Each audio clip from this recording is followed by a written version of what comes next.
Hey,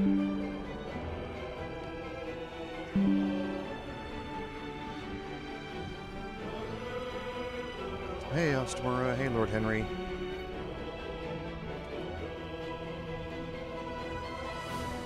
Alright, I'll catch up on the comments here. Am I planning to stream the new Dragon Age Veilguard? Yes. That is the plan. I just don't know yet. I can't confirm that yet. I've obviously loved all the previous versions of the game, even the ones that received bad reviews, but I've obviously loved them all, and I hope that this game is going to be suitable for my playstyle and for me to stream. If that is the case, then yes, I will be live streaming it. Now, normally during the NFL football season, what I do is that the Sunday live stream moves into Saturday so that I can watch NFL football with my friends on Sunday. Well, not this Saturday, but the next Saturday coming up, my college alma mater is coming into play football here in town, and I'll be going in person to see that game, and that's Saturday afternoon. So if I do stream it, I'll download it Thursday, of course, and then Thursday and Friday I'll check it out. I'll make an announcement Saturday before this live stream on whether or not I'm going to stream it. And if I do, then the first live stream of it will be Sunday, and it will be probably Sunday morning at the same time, if I had to guess, because it's going to be a one-off. And then just because I'm at my college football game Saturday afternoon, I can't put it in the normal streaming time. So if I do, I'll stream it Sunday morning, probably. It may be Sunday afternoon at that normal 2 to 5 time slot. I just don't know yet. I'm going to kind of look at my schedule and see. And then what we will do going on from there is we'll move it into the normal time slot, which will be Saturday from 2 to 5. So you'll have a live stream here from 10 to 1. I'll have a break for lunch, and then I'll have a live stream from 2 to 5. And then once NFL football season ends, then that live stream will move into the Sunday time slot from Sunday 2 to 5. But we'll kind of see. We'll play it by ear a little bit and see how it goes. Because at this point, I'm hopeful that I'm going to be able to stream it. I just don't know yet. And welcome, Ostamura and Lord Henry, both of you, to the stream. I appreciate it.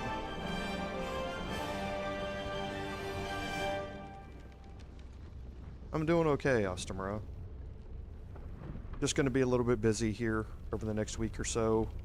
Still going through my YouTube channel manager membership training stuff.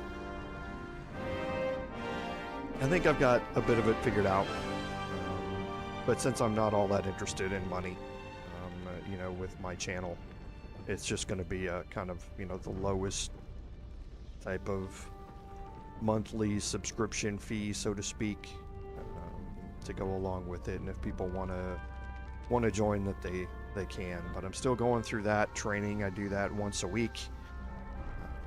To kind of get prepared for launching the memberships on the channel as well. So I got a lot of things going on this coming week. Hey Andy, welcome. Oh, thanks Lord Henry, I appreciate it. Yeah, I'm looking forward to seeing them play down here. So, but they're on the road, so you never really know. You go into somebody else's house, what's going to happen. So I'm hopeful, but we'll wait and see.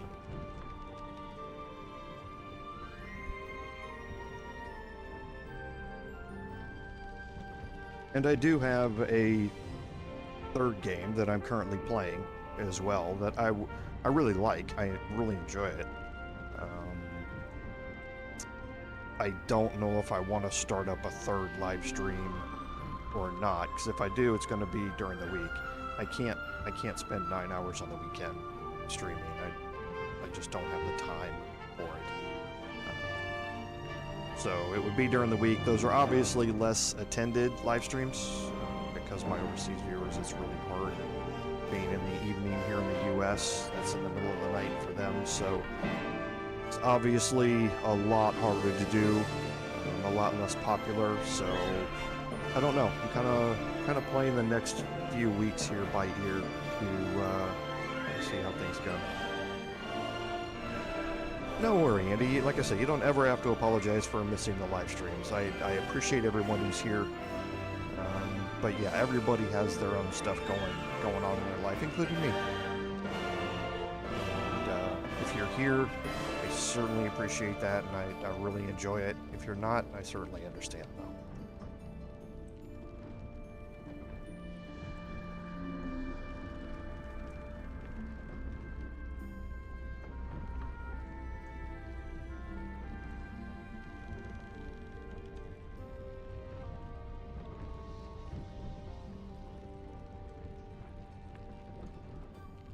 Well, that makes two of them. I don't like missing them either.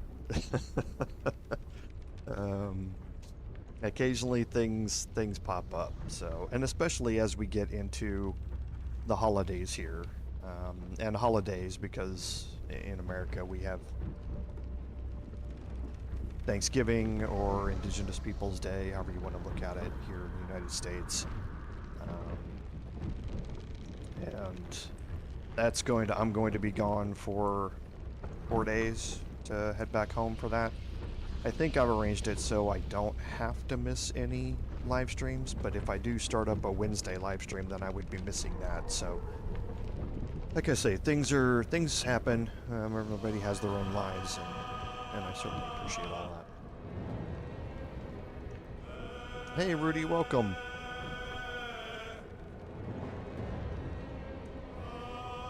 Welcome, everyone, to today's live stream, episode number 29 of our Baldur's Gate 3 Honor Mode gameplay series. I'm Commander Mural, and I want to thank you for coming along on our journey today. So, on some admin notes, this week, as I mentioned during the Just Chatting section, if you watched it, this week's going to be a busy week for me. Dragon Age Veilguard releases on Thursday. I will obviously download it and play it Thursday and Friday after work, and test out and see how well it lends itself to a live stream. I would love to be able to live stream it. I really enjoyed the previous games. So I would love to showcase it for all of you. But I can't guarantee that until I've actually played it. I need to check on a bunch of stuff. I need to check on copyrighted music. I need to check on nudity and explicit situations, and I need to do a bunch of that sort of stuff and how well the game deals with that to make it streamer friendly. So I'm going to be doing a lot of work on that this week, and then hopefully, if it is suitable to stream, then next weekend we will have a second live stream, and we will be streaming Dragon Age Veilguard. How we will do it is the first week, next weekend's a little bit crazy because I don't have 2 time slots open on Saturday. Normally during the NFL football season, I have one live stream on Saturday, and then another one right after it in Saturday afternoon, so that Sunday I can watch NFL football with my friends. I have my college football alma mater coming into play on Saturday, and I will be going to that game personally, so that Saturday afternoon time slot is simply not available. So the first week of it, if we stream it, it's going to be on Sunday. Now, whether it's in the morning, because it's going to be a one-off type thing, or whether it's going to be in that normal 2 to 5 time slot on Sunday, I don't know yet. And then, if it continues, then we will move that into Saturday. So we'll be back onto our regular football season streaming schedule, which is a 10 to 1 on Saturday for this, and then a 2 to 5 after a little break for lunch for me, a 2 to 5 p.m. live stream for Dragon Age Veilguard.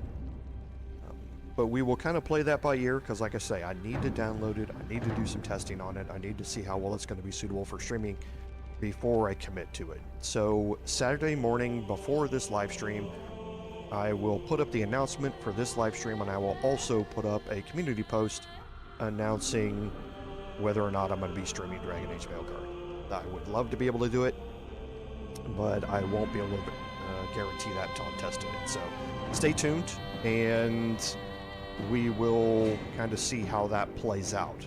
If it doesn't play out, I'm currently playing a third game that I really enjoy, and maybe that one will become the third live stream, or the second live stream if Dragon Age Veilguard doesn't work.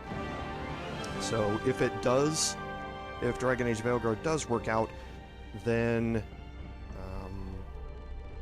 maybe that will become a third live stream. My Wednesday evenings are obviously much harder for my overseas viewers, and I just can't afford to spend 9 hours on the weekend streaming. So we'll see if that's what we want to do or not. We'll kind of play it by ear a little bit, and I'll get y'all's input, and we'll kind of go from there. So the last thing on admin notes is I'm still going through all of my YouTube Partner Manager courses on memberships. I've gotten the memberships mostly set up, I think, at this point. My channel doesn't suit itself to a whole lot of membership tiers because I don't do live, or I don't do edited videos at this time. I simply just don't have time. Maybe, you know, if I end up retiring or winning a lottery or something, and I do YouTube full time, then maybe I will. So my memberships, if people want to become a channel member when I roll it out, there's probably just going to be one membership tier. It's going to be the lowest possible monthly membership that I can set up. And at this point, what it will get you is in chat, you'll have a special icon to let me know that you're popping up in chat and to let other people know that you're a channel member. During the chatting section, there's also going to be up on the screen a channel members list, and all of the channel members will be listed on that, and it will be updated every stream. And then there's also implied things that go along with it. Channel members obviously would get things like priority responses to questions and that sort of stuff. I normally respond to all of my questions in my chat and in comments.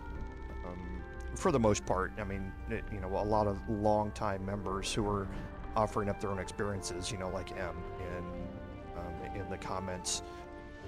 He puts a lot of comments out that are very useful for everybody else that don't necessarily need a response from me, but for the most part, I respond to everybody's comments anyway, so offering that up as a perk of being a member doesn't really mean anything right now.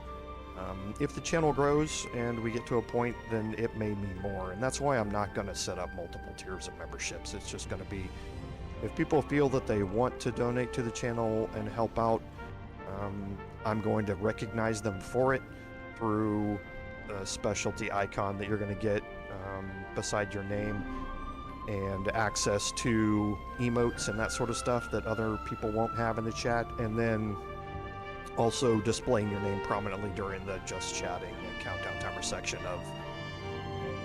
of the live streams, just to say thanks and let people know. But again, it's not something that I'm ever going to push on anybody. I'm going to announce it when it goes live. But again, as I said before, I don't ever promote that. I don't ever ask people to do it. I don't push people towards doing it. I'm just going to put it out there for those people who have expressed a desire to help support the channel. So I'll put that out there with some more details as I continue going through the training. I do training once every week on it with the YouTube Partner Manager, and hopefully we'll see that coming out here in the next month or so. So stay tuned. So on our recap, as was asked a little bit ago by Andy, where are we at in the game? In last week's live stream, at the end, we had finished up around Moonrise Towers. We had cleared everything out there. We had finished up at the portal, and we had defended the portal while Halson rescued Daniel. And we had finished up the quest with He Who Remains. So we are finished with all of our quests and explorations in the Shadowlands. And we are now ready to head into the Grand Mausoleum and start into what I like to think of as like the Underdark section of Act 2. So we're going to jump in here. And we'll kind of take care of one quick housekeeping thing at the start, because as I've said the past 2 weeks, off stream, I have went around and looted everything. Everything that I possibly could loot.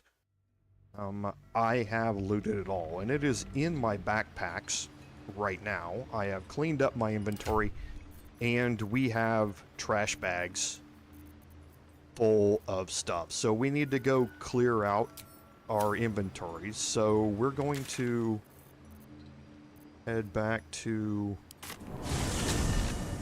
Moonrise here. Can't slow down. And we'll head back in here, and between this and the last light in, hopefully we've got enough gold amongst all of the vendors to sell all of this stuff. And we'll also do one last pass through the vendors as well. So we'll start with Lantarv here. I want to have a word. The absolute war drums beat loud in your chest. How may I serve? Okay, so we do have a good amount of gold here, which is good. So I'm just going to look through and see what we have. The Arrow of Dragon Slaying we definitely want. Smoke powder arrows we definitely want. We're not going to pick up the Halberd of Vigilance. All of these are just regular +1 weapons. Let's go down to the armor. Okay, the Dwarven Splint Mail is here. Deciding whether or not I want to pick this up. Let's go sell this stuff here and see how much we get out of it, and then we'll take a look. So I'm just going to quickly go, scan as I drag these over here.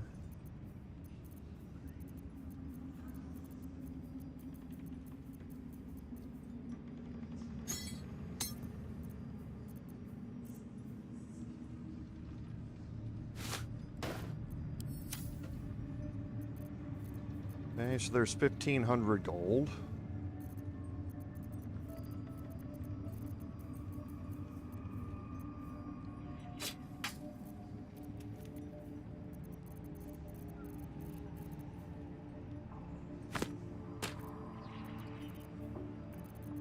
Okay, we're up past 2,000 now.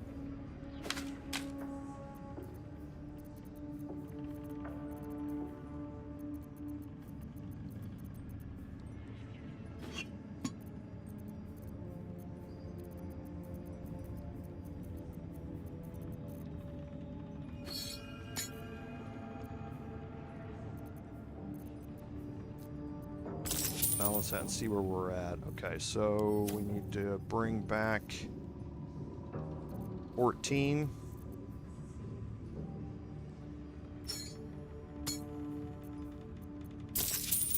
Close enough.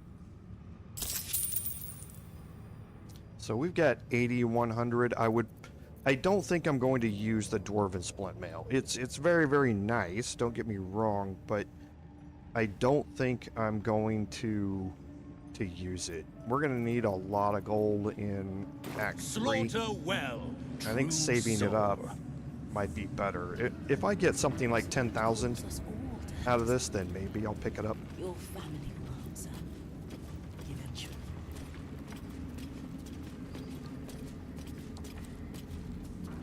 Ever at your service.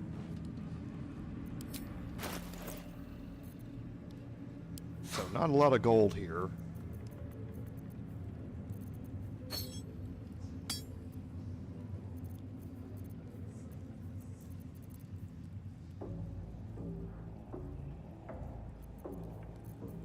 Okay, so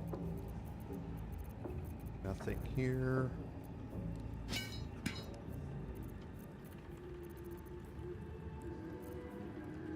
We want to keep the Harper pin.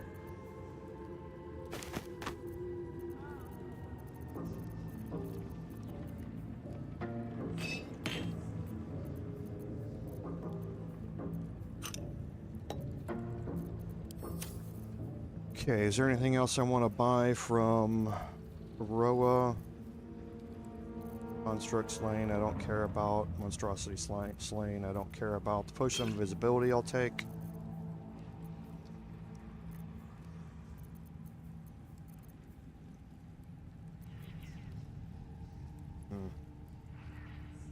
I don't think I'm gonna need these. She's got a lot of good, really good scrolls though. Okay, so the necromancer here, again, don't think I'm going to need it. The Armor of Devotion, never pick it up. It's simply not worth it. And the Sharpened Snare Cuirass I don't need as well.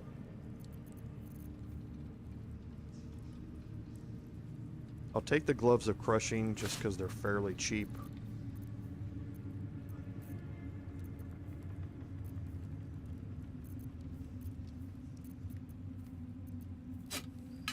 And now let's run her out of gold. Which we should do fairly quickly, yep.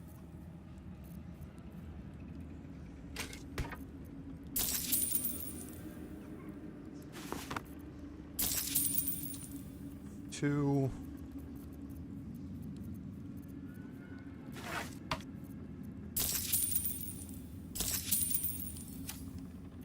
An honor, true soul. I'll head back to Last Light real quick.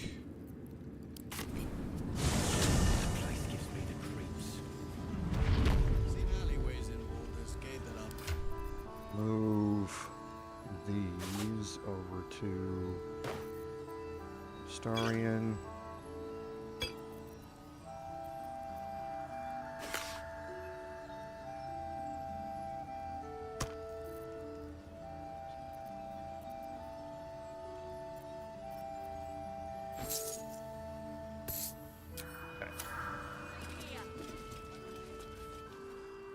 Whoops, well, I don't need to go in there.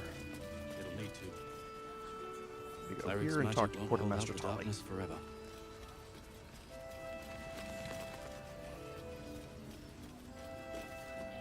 If you're all right by Jaheira, you're all right by me.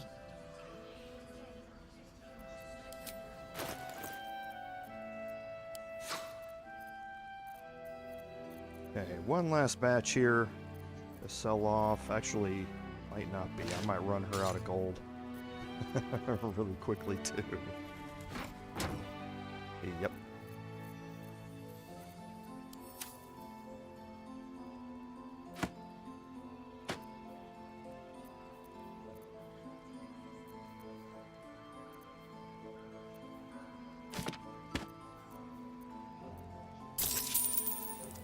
Okay, I'm not going to take the Defender Great Axe from her. I don't need potions of flying. I will take the potion of speed, potion of invisibility, the arrows of many targets.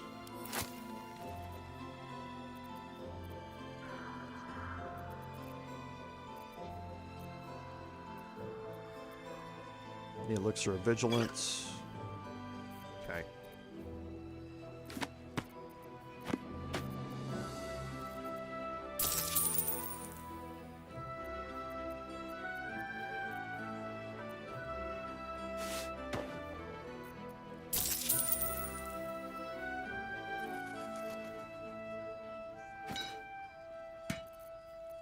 So 100. 26 left.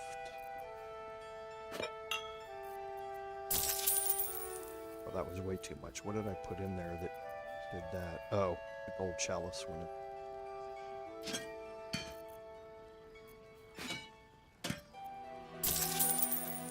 Okay. So we need one more, so we're gonna use up almost all the vendors here.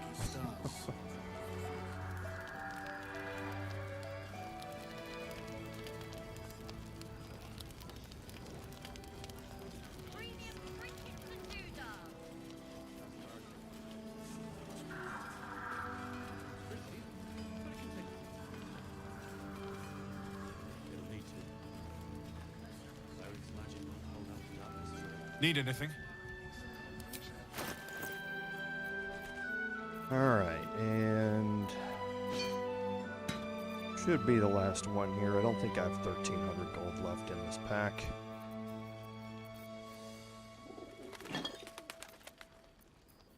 Most of this is trash.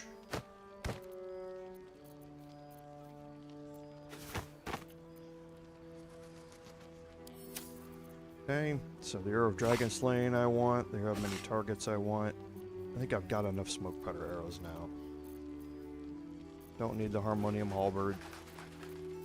Okay, so the Sword of Life Stealing I would like to have. So, and I want to try the Thermodynamo Axe out just in testing.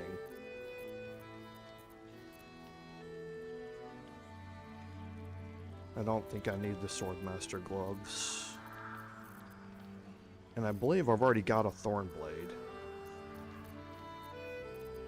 Yes, I don't need to dual wield them.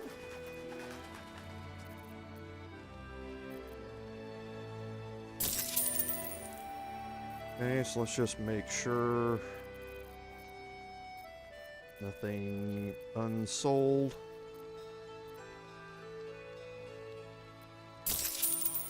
Okay. I'll be here if you need anything else. Alright, so a few very important potions to have. This is going to go to camp, this is going to go to Astarion, this is going to go to camp for now. Again, I'm going to be doing some testing on those, so want to have them with me. Someone there? And then Astarion's going to put these in his arrow pack. And I think everything is ready to go. Yes. I can do better. Alright. I must. So what did we end up with? 8,500 gold. So I'm going to skip out on the Dwarven Splint Mail. Like I said, I don't think I need it. So we'll skip out on it this time. Save that gold for later on in Act 3. So let's go... Actually, we don't need to be here. We need to head to the Grand Mausoleum. And before I go in, let me look at my notes and just make sure. Okay. Yes, we should be ready now. So let's go ahead and head in here.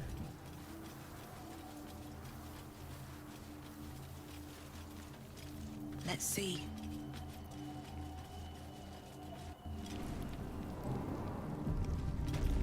Okay, now the Grand Mausoleum is not red bordered, so we can fast travel out of here anytime that we want. There's also a waypoint in here, a couple of waypoints actually, but one main waypoint that we'll be able to pick up to let us get back here easily. The first thing that you notice is that everybody gets a status effect, the Glutted Catacombs. So if you're going to use the Animate Dead Skeleton spell here, you don't need to have a dead skeleton or a dead enemy on the ground.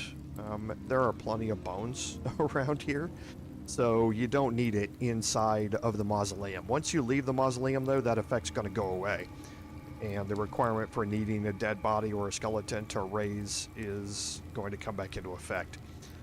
So here inside the mausoleum, there's nothing really special. There's a bunch of these piles that you can... Careful, I might. And dead bodies around here that you can loot. And you're going to have to be a little patient with me during this, because this section of the mausoleum we're going to loot entirely. Subtle steps. There's not an easy way back here. The waypoint isn't near here, so we're gonna loot most of this before we head into the Sharan Temple itself here in a little bit. So.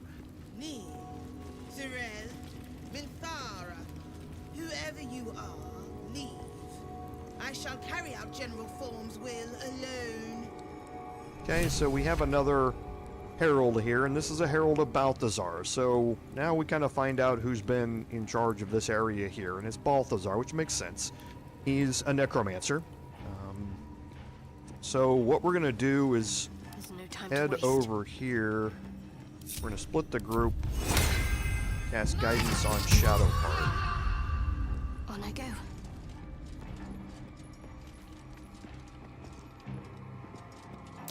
That's Myrtle's symbol. I suppose a mausoleum's a fitting place for the Lord of the Dead. Okay, you don't have to pass the religion check. I know it's there, so I want to try and illustrate it for y'all if I can. Over here, and we'll do these diaries in order. So I'm not going to click on that. A couple of really good scrolls. Blight is amazing.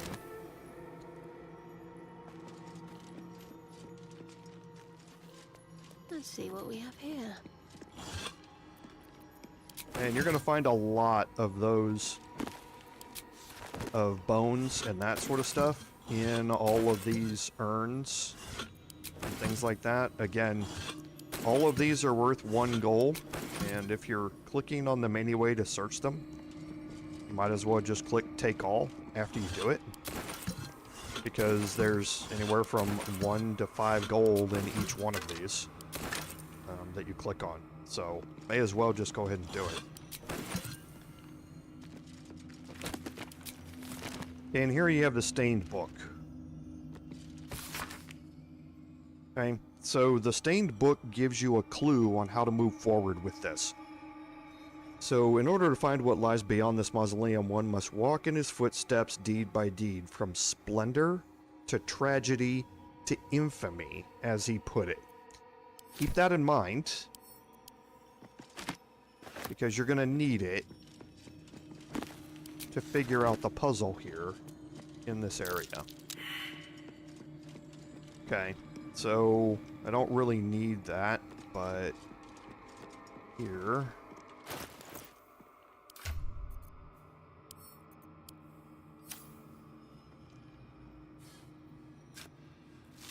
I mean, I don't really need to pass it to know it's here.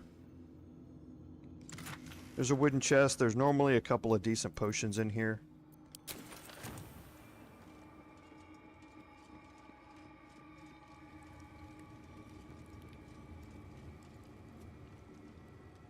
Here lies Thorm, beloved wife and mother. E Amiel Telere Manon here. Okay, so you learn that this is where Thorm's wife is buried. Okay, and here is diary number 1. And here you learn that his wife, Melodia, has died. He and his wife and his child have been worshippers of Selûne, but now that his wife is dead, he doesn't understand why his wife was taken from him. And this begins his journey towards Shar, because this is where his despair starts, after his wife has died.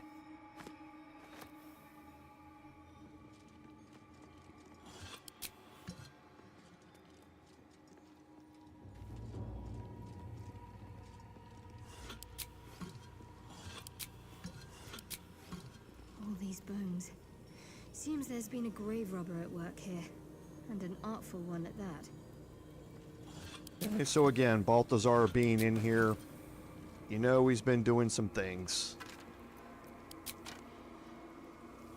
with the dead. And it's obvious from the bones scattered all over the place that yes, Balthazar has been doing some work in here.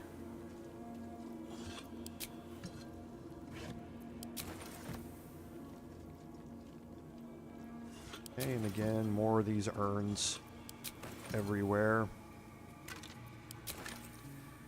Okay, we have a backpack that's hidden behind the altar over there. Scroll of Hold monster, really nice. Then we have Diary Volume 2. Let's see. Okay, so here you learn that Balthazar has kind of put in Ketheric's ear that there might be a way to bring Melodia back. And this is a very similar plot line to what you saw with Anakin Skywalker in the Skywalker saga movies, where he has a death. In both cases, it was the wife, and someone puts in his ear that there may be a way to bring them back, and that leads them down a very dark pathway.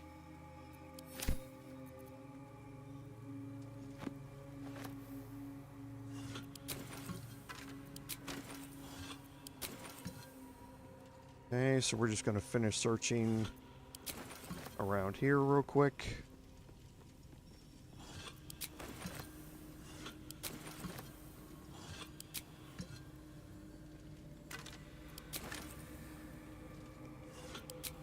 We're going to take Astarion and head to the other side and clean up that traveler's chest.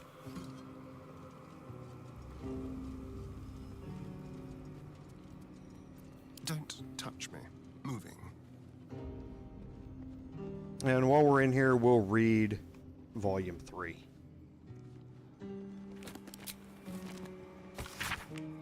Okay, in here, we understand what has finally happened to him, in that he has now turned to Merkel, the Lord of Bones, the God of Death, to help try and find a way to bring her back. And he's justifying it by saying that I would raise the entire world to the ground if I could bring her back.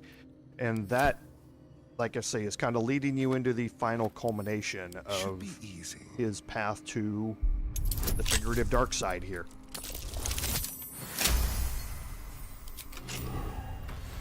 Okay, and here we have the Vivacious Cloak.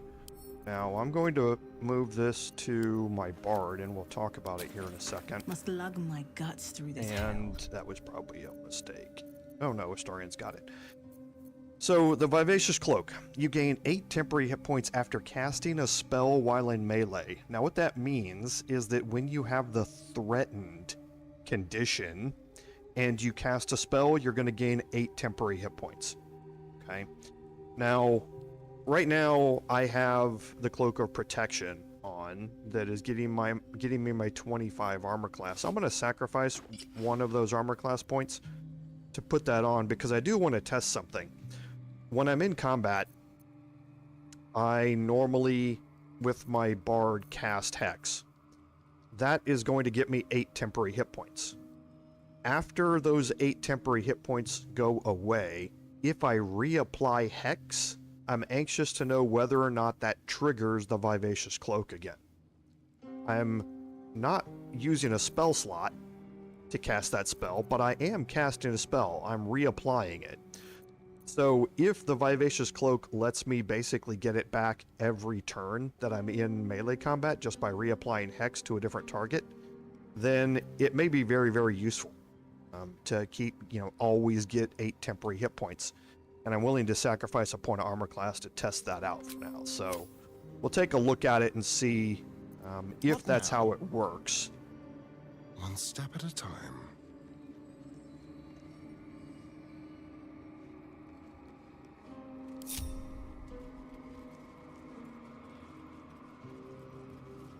Okay, so up here on the table we have a map of the temple, and it basically says that there are two parts here. There's an intact wing which has some proving grounds in it possibly, and then a ruined wing that has something present there, and there's strange sounds, and it also gives you a clue about why are there so many rats in here. And these are all clues about... There's a whole temple down there with something lurking inside. There's a whole thing here about what clues as to what we're going to be doing and exploring a little bit further through here. So I'm going to pick up a few of these. Okay, there's nothing on either of the sides here. An open, empty tomb. It seems someone went for a stroll. Okay, so I'm going to split my group. I'm going to go to Shadowheart, and I'm going to equip the Sentinel Shield to give her advantage on her perception checks. And she's just going to walk around in here. There's more. Best avoid that trap. Okay, so she's going to find some traps. There are also plates on the ground. Now, these are not active right now. Looks like a trap there. So if she steps on them, it's not a big deal. Because she's going to step on This one. way. I thought my luck had run out for a moment. Trap must be disarmed. Trap.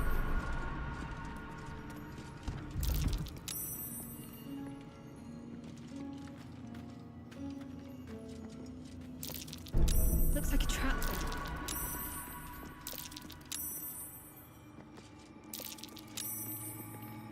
Okay. And now I'm going to have Astarion go around and disarm them. Now, technically, you do not have to do this. If you go through the order correctly, you don't have to go through and disarm these. It's really quick for Astarion, because all of these are DC 10s, which means the only way he can fail them is with double nat 1s.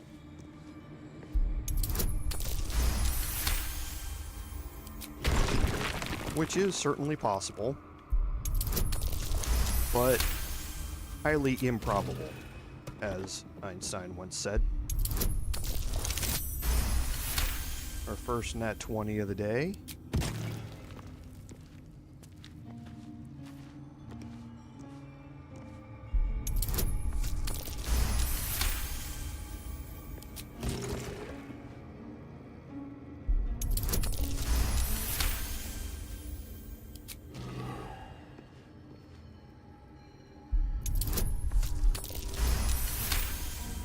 So these traps are activated by doing the order incorrectly. So I'll kind of illustrate the puzzle here in a second, but this is why you don't technically have to do this, because we're going to do the puzzle correctly. If you do it incorrectly, then these traps become active, and the pressure plates will then activate any of the various different traps that are in here. The vent traps that are on the ground, as well as the fireball traps that are on the wall with the gargoyles.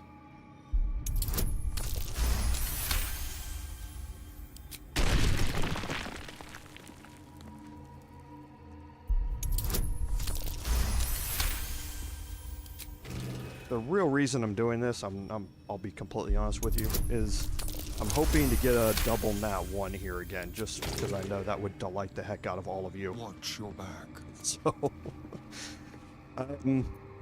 So now with Shadow, we can click on the plaque Give here. it a try. Sosun Elg Oloth. So, this is where Isabel was resting, before Daddy Ketheric brought her back. Okay, so if you didn't catch on earlier, you realize that Isabel, the cleric that is in Last Light Inn, is Ketheric's daughter, the daughter of Ketheric and Melodia. She has been resurrected, and that explains why Ketheric would send Marcus to bring her back. Now, we didn't have to deal with Marcus this time, but that would explain why he was sent. So, remember the book, the Stained Book, from Splendor to Tragedy to Infamy. Okay, there are 3 buttons in this room. They are underneath the various murals on the walls. And here you see Moonrise Towers, the light of Selûne behind it in all of its splendor.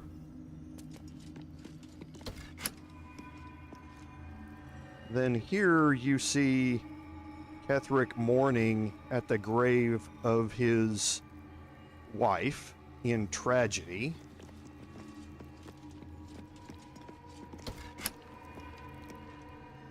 And then here you see Ketheric with Moonrise now shrouded in darkness as a general leading the Sharan army in infamy.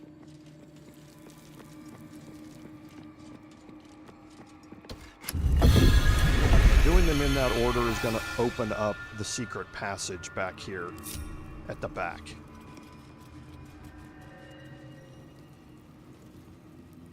Let's try this way.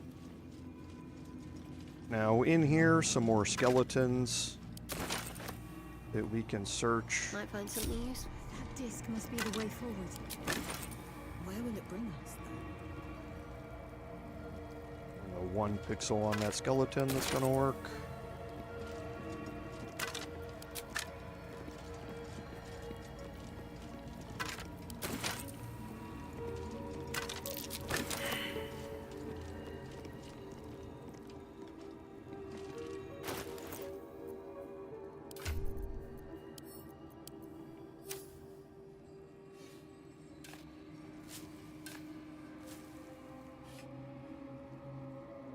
Yeah, I'm definitely going to, Lord Henry, just to make sure. There's still some exploration that I'm going to be doing down here before I get into that first fight, but yes, I certainly will. Thank you for the reminder.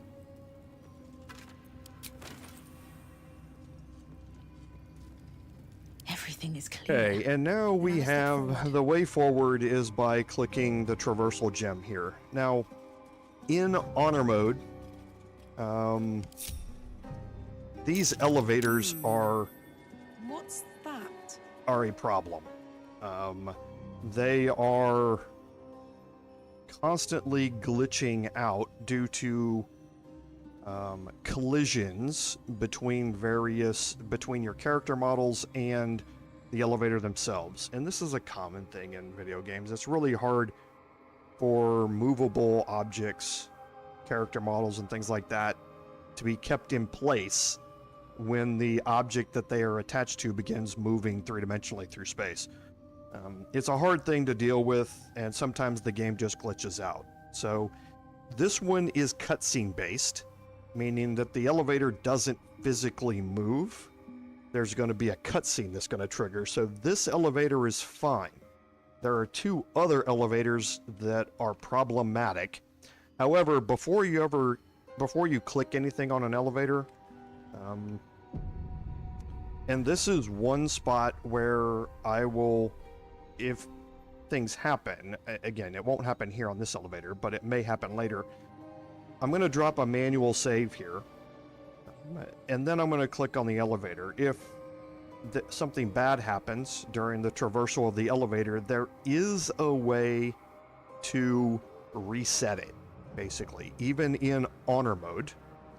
And at that point, I will illustrate how that goes, because if the game glitches out and threatens to ruin my honor mode because of a glitch, then I have no problem glitching the game again to not ruin my honor mode. But this one will be fine.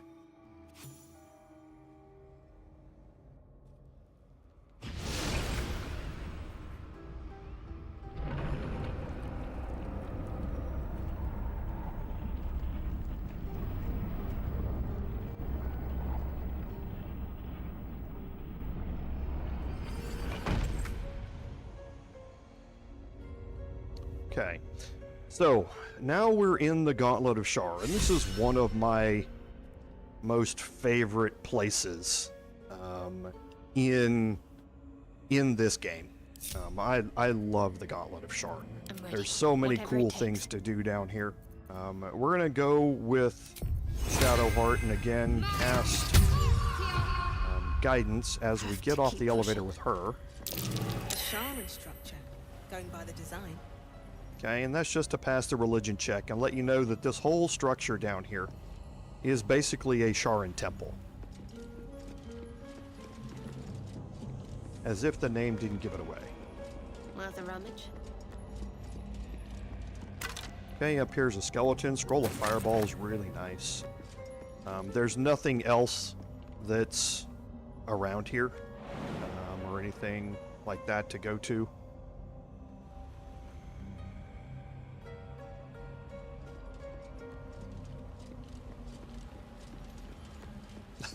And Andy, no, I won't. I promise.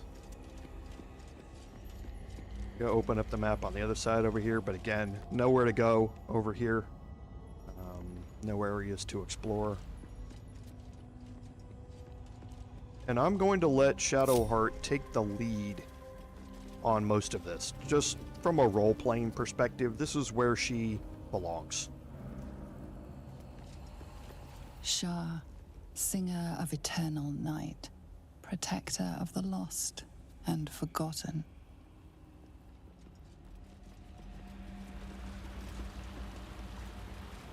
Cross from light into darkness. Give your life to the shadows. And there's nothing off to either side. It's all chasm off either side. What do we have here? Offer your pain to Shar's embrace. Hear the night song. And now we're going to go through the stone door and enter into the temple proper.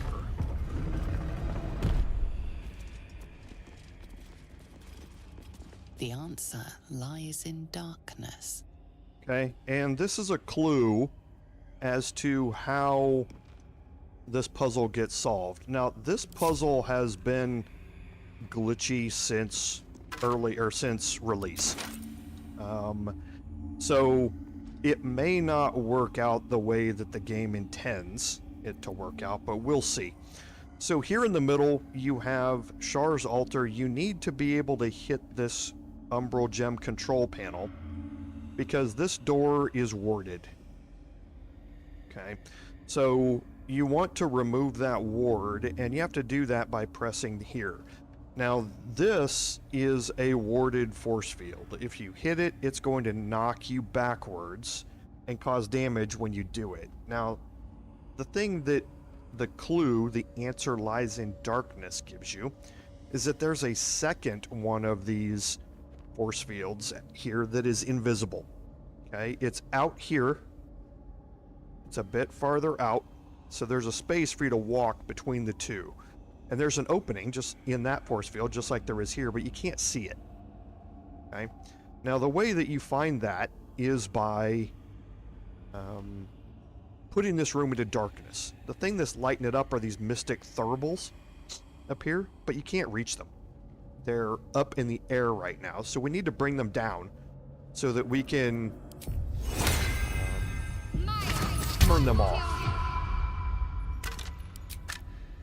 Now, as we move along here... Must not be tricked. Okay, so this vent's already been found. That voice. Is that Lady Shar? Okay, so you want to walk on these elevated platforms on the sides.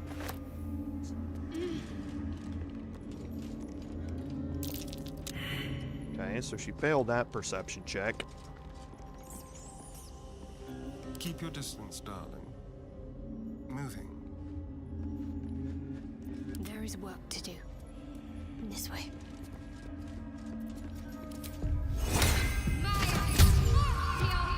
What a day.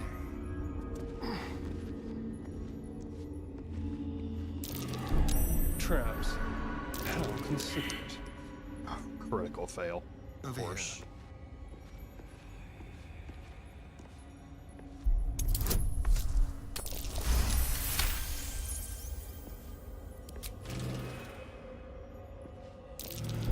Traps. How considerate.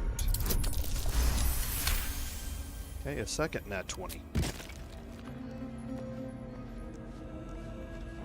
Okay, and we'll search the tombs and the various skeletons in here.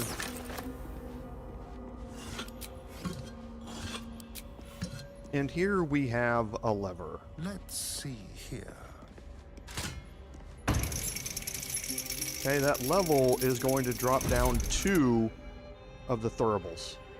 Okay, the 2 that are in the corner next to where the lever is.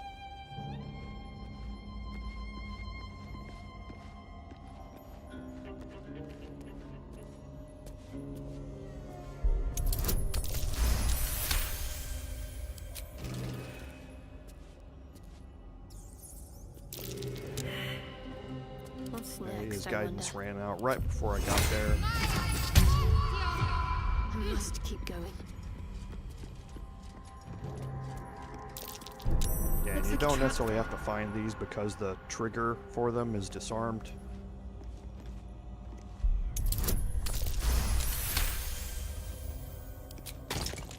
Don't mind if I do.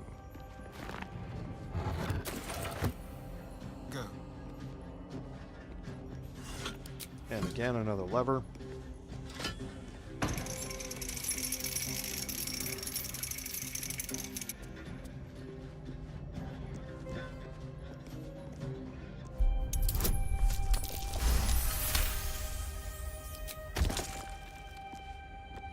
Okay, so again, we're going to walk around the outsides here.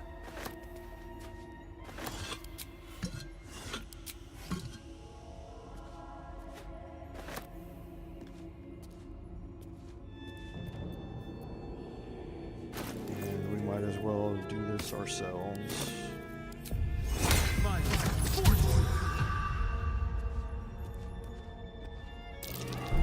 Oh dear. Someone's left a trap out for us.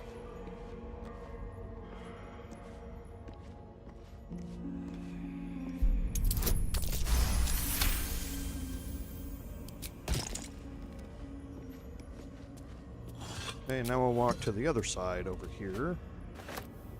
And you'll see a mirror image of the rooms that we just came from.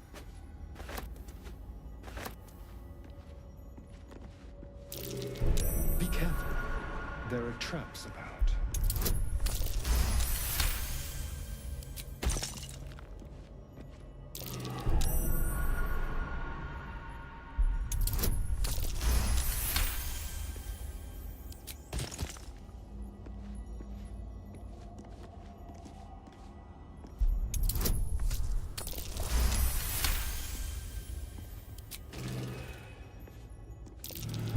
Be careful. There are traps about. Alright, so that will open up this room. And again, another lever.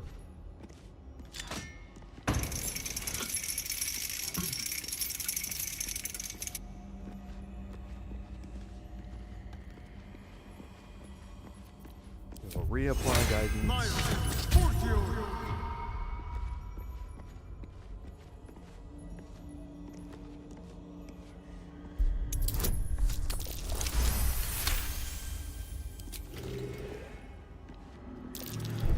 Oh dear. Someone's left a trap out for us. Alright, so no double nat ones. Sorry everybody, I know you wanted to see one.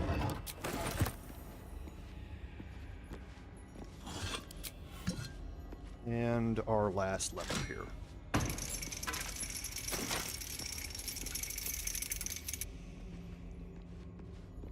Okay, now we're gonna start deactivating these. But again, there's a rather large chance that this doesn't act like the game expects it to act.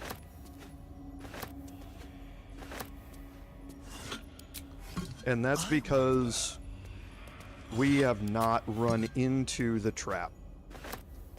So what happens is when you walk in there the first time and you don't know about it and you hit that wall glows for a couple of seconds and then it goes out, then it disappears.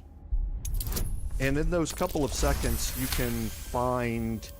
can quickly see where the entrance is, but then what you're supposed to do is plunge the room into darkness and then it will illuminate itself entirely. Okay? Since we're not going to run into the trap, we're not going to intentionally run into it just to illustrate it. The game doesn't really know how to deal with it. So as soon as we plunge this room into darkness, there's a very high probability that nothing's going to illuminate out there, and we're not going to see this thing. Now, what I do, what I also such a do headache. is I'm going to take my bard over here real quick. Swift as my feet can carry me. No. Oof. Okay. Shadowheart should be I over wonder here. what the next move is. Got to keep moving.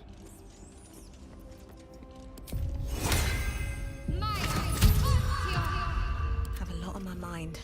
And, well, in it. Okay. So one last chance for a double nat one. Nope. Okay, so let's continue turning these off. Watch the shadows. This is our last set.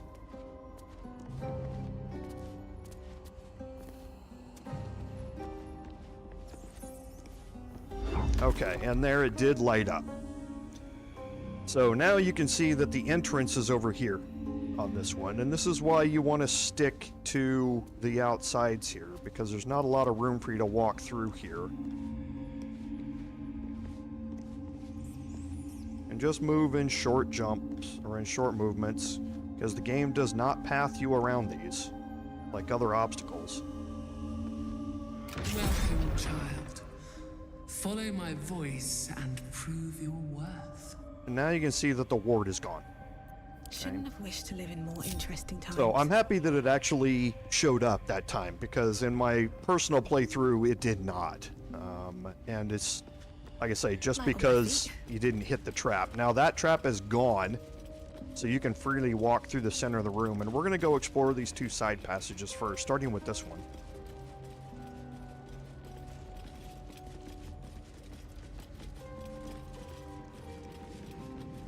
But that'll fill my pack. The rain of night comes in 1,000 falling leaves. Okay, so we'll search these real quick.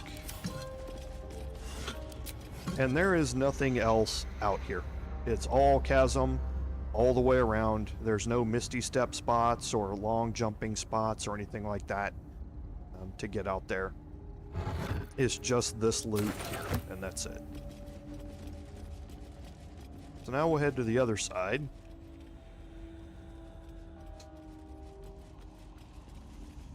And we're going to go part way through this and then come back to this room. And for this, I'm going to do my gear check. So, have everything here. Don't need the Ring of Geniality. I'm going to give myself the risky ring here. Okay, we are giving up that point of armor class there. We're going to put on the Blood of Lyrthindor. Nothing else here is needed. Astarion is going to re-equip. No. Astarion is going to re-equip the Amulet of the Unworthy, and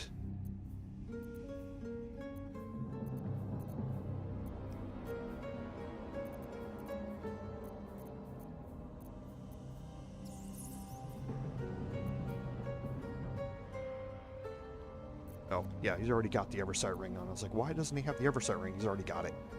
And Karlach is fine. Can't give up now. Don't waste a step. And there's these side passages that you can explore, but there's nothing over in any of those. Holding left alt, you can see, and there's a swarming toadstool here. And another plaque. In darkness, beauty is equal and wealth unseen. That's a clue for something later on that we'll deal with. And you can make your way through this back passageway behind the broken wall.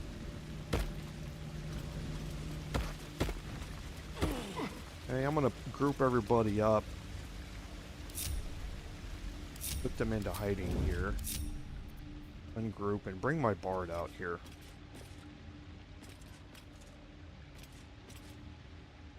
Okay, so inside this room, you can see we have these elevated mushrooms all the way around, and we have a rock we can climb down to get down to this bottom area, and there's a door down here. We're going to These boots have seen everything. Make our way over here to the edge of this mushroom.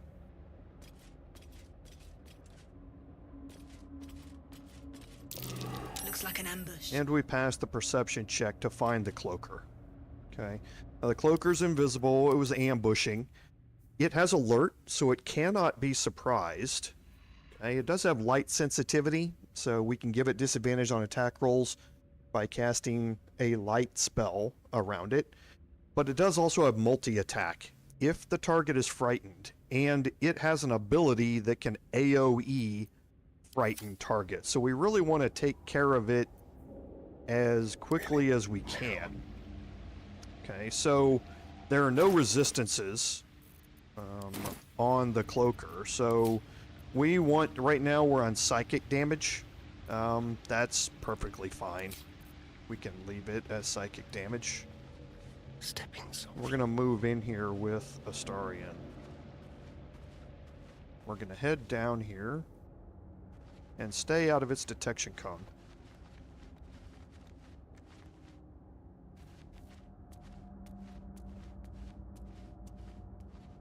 Because we really want to see how far we can get this thing down on one turn. It can't be surprised.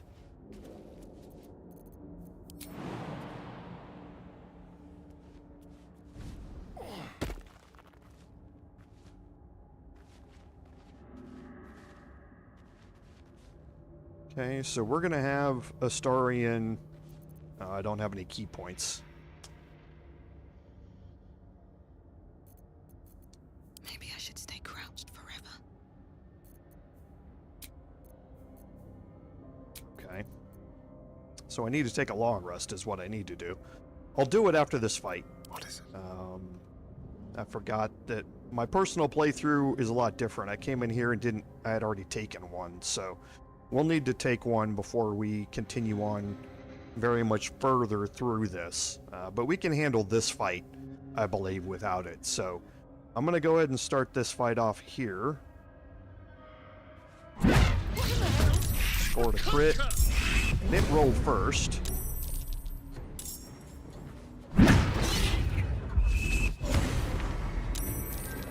Okay.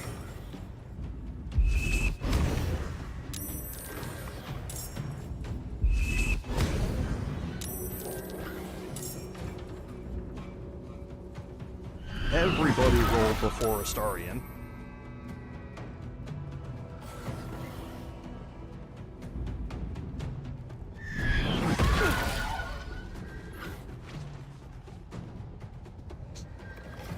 I've never seen Astarion roll that bad before, but... Okay. So... I'm not too worried about it. Like I say, this enemy isn't all that big of a deal once we bring everybody into this fight. That was just a horrific initiative roll by Astarion. I don't think it shows initiative.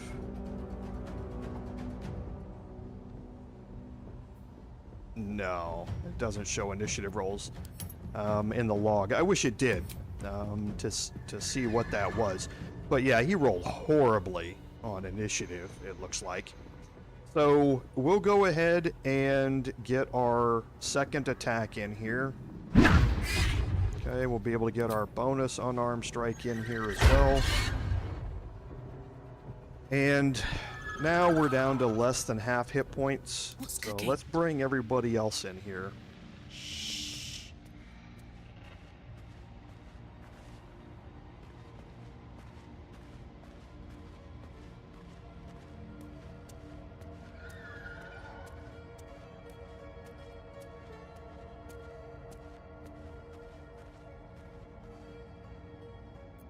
And we're not going to throw the returning pike again because, as usual,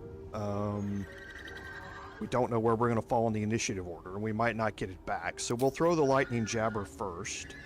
Handy. Okay. What's next, I wonder? Onward.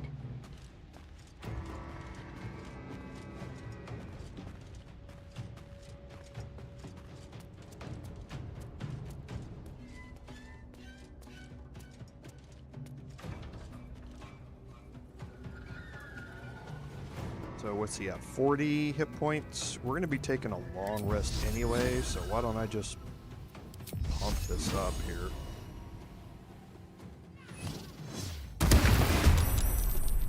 Okay. 14 hit points left. And then we'll start this off with a slashing flourish ranged. And we're going to put both of these shots into the cloaker just to make sure it dies. Or not.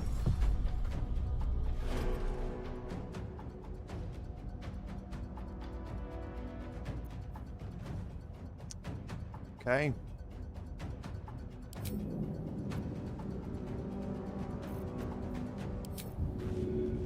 Yeah, can't bite a non-humanoid target.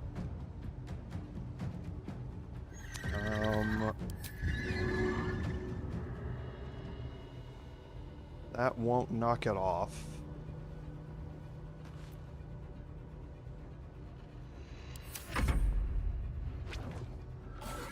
Well, we'll get our second attacks here.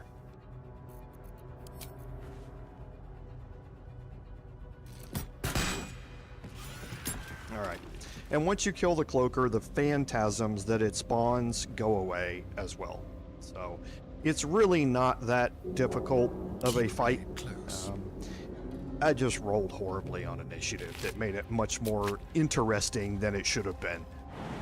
But at the end of the day, again, nothing really spectacular. Okay, so we'll do a little searching down here. We have a gilded chest. Got some crafting supplies. I'm so tired. How do people do this all day? Let's be quick.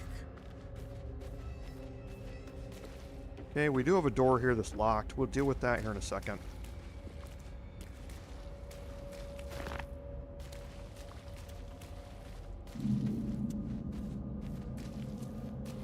Well, hello. Okay, and then this path will lead you back up to the bottom of the rocks again, where we came down. So let's go unlock this door. Now this is going to be sporty. Okay, you're not meant to come in this way.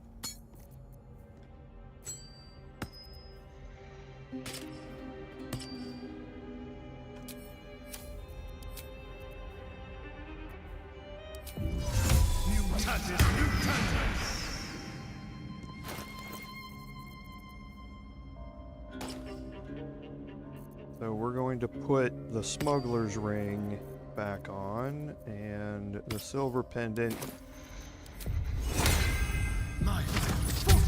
Give myself guidance and we'll lockpick this. So, oh, this one is small. Why is that? Is it the other door? I might be confusing this with another door. There's our first nat 1 that got covered up by advantage, so thankful for that. I might have been confusing this with the other door that's inside.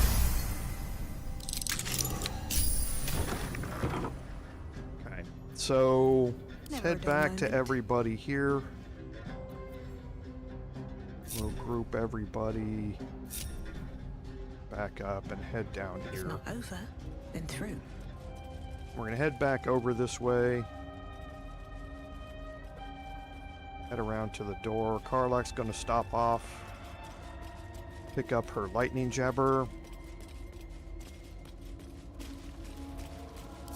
Don't be shy.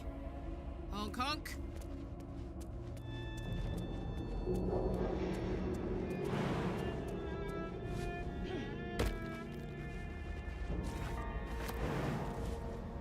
All's well that ends not as bad as it could have. And yeah, it might be... No, that door's got a lever on it. It might be coming in from the other direction. That's the problem. I'm ready. Okay, so we're going to go back to Shadowheart here. And we're going to look through this room.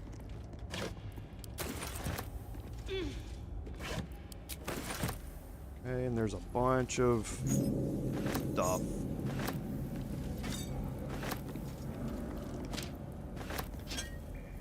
That we can pick up in here.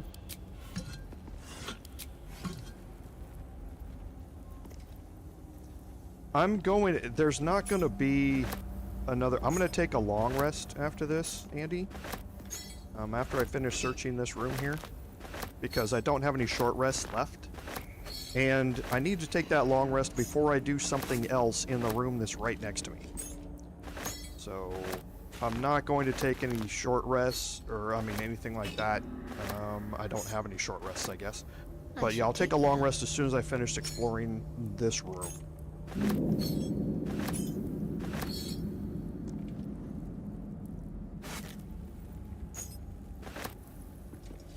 But right now, there's a few things I can pick up in here.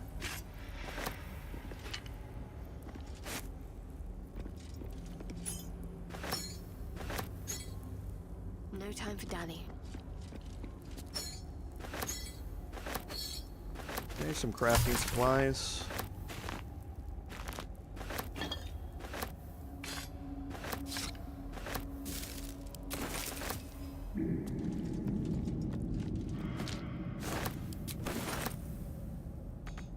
Some of these bottles you can reach, some of them you can't.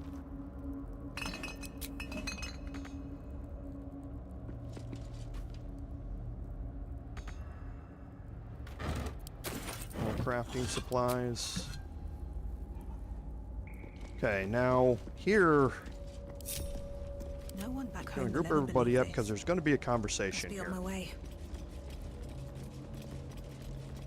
No, thanks, Andy. That's not like I say. That's why I rely on y'all. Homie. This is a dedication to my goddess's power and Here there are guardianship. some rats. Homie is not the first Okay, word so that we're gonna comes have a to mind. conversation with the rats. Unworthy. Unworthy to walk among friendly bones. Leave! Talking of you, intruder, invader, unworthy one. These halls are not for you. Okay, now you need to have two sets of attacks with the rats before you get to the final encounter. Depending upon how you want to play this out. But if you want to play it out the way I'm going to, you need to have two combat encounters with rats. So we're going to do an attack here. Okay.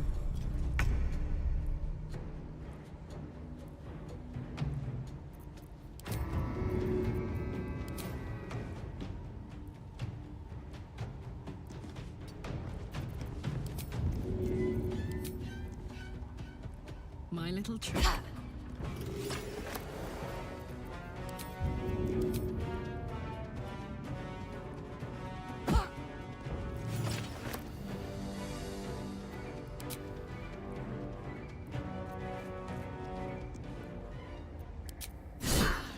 Okay. So after you kill the first two, they run off. Right? Now sometimes what will happen is one will stick around and have another conversation with you and warn you about attacking them. And if it does, then you can attack him again, and that will count as your two. A lot of times, though, they'll all just run off and you won't get a chance to interact with them again. Okay, now we are not going to click on the altar of Shar here. What's next?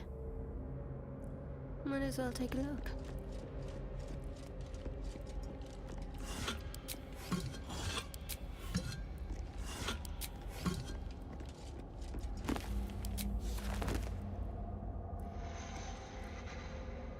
Okay, so just be careful where you're clicking when you're in here.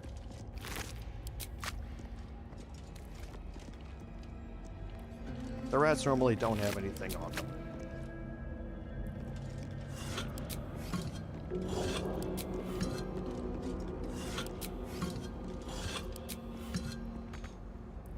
Okay.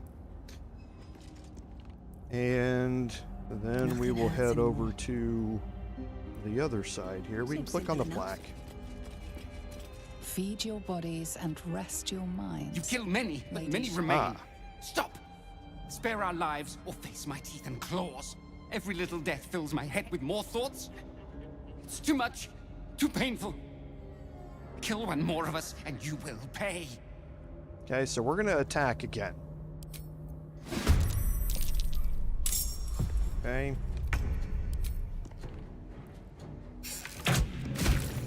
Alright. That's 2 different combat encounters where we've killed rats. So that now the rats, you're gonna see them running away from us just because they're pre-scripted type of things. But all of the rats here now are really gathered in one location waiting for us. And that's what we want to have happen. Have I been this way before? Okay, so now here in this room... Well, hello. Shall we? We have an abandoned journal. You can read this, and again, it's about an initiative Shar who wanted to go through the Gauntlet, but found out that there was something blocking its way. A beast that was destroying all of the Dark Justiciars down here. Okay, and he's hoping that the beast will just walk away, but he's finding out that it's not leaving. But why does it sing? Okay, and we're going to learn, these are all clues about what happened to the Dark Justiciars down here. Here's a key.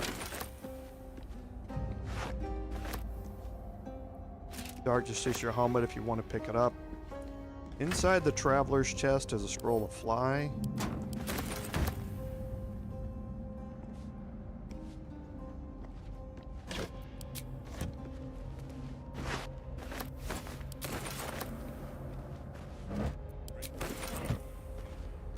And I think that's it in here. Yes, it is.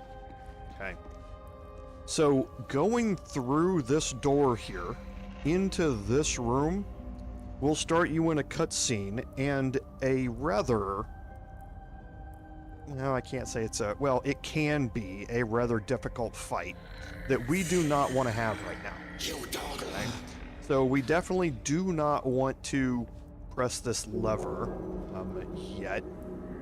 We do want to, however, deal with the Altar of Shar, but you want to take a long... Make sure your long rest is done before you do it. Now, there's 2 schools of thought on the Altar of Shar here. It's going to give... It can give you a buff. It can also, if you fail the check, give you a rather bad debuff. But if you get the buff, that buff is useful against enemies in the fight against Ketheric and Mural. So one school of thought is that you save the Altar of Shar to use it until you clear out and you've done the Gauntlet of Shar and you are ready to go into the Shadowfell and save the buff for that. And then go through your fight in the Shadowfell. Don't take a long rest. Continue on to the fight with Ketheric and do it that way. Because there's a lot of damage of that specific type in that fight. We can do that. I don't think there's a huge benefit one way or the other for us. Either getting the benefit now and using it to help on a couple of fights that are coming up. Because there's a large fight here that's going to have a bunch of that damage type. There's also another fight that we're going to do, which you can't see. That is also of that same damage type. Build my castle with bones. It's really 6 of one, half dozen the other for me. I'm going to get the buff now for this and not worry about the Ketheric Mural fight, even though I probably should save it until then. But boy, now I'm second guessing myself. I had a plan for all of this, and now that I'm saying it out loud, I'm second guessing myself. Because the damage that's dealt by Ketheric or Mural, necrotic wise, is much higher. Having resistance to that there would save me a lot more damage than in the possible fight coming up. So it's probably better if I save it, I guess. So yeah, I'm like I say, second guessing myself. Let's head back out here and head up back into that main room where we were then. And we'll remember the altar of Shar here. I will leave it to y'all to remind me before we do the assault on Moonrise Towers. So after we've finished the Shadowfell, but before we assault Moonrise Towers, I leave it to y'all to remind me that we need to come back here and get that buff.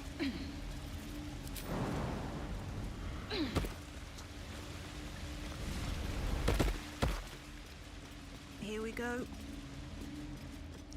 Okay, so we're going to head back into the main room, and we're going to head north here.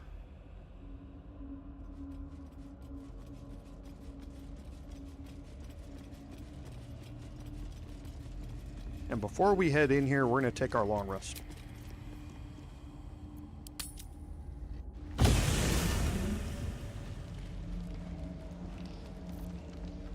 Okay, Gale wants to have his conversation, and we're not going to be able to get away from it, so... Good evening. I'm here on behalf of Gale of Waterdeep. He wishes to extend you an invitation for a private conversation in a more suitable locale.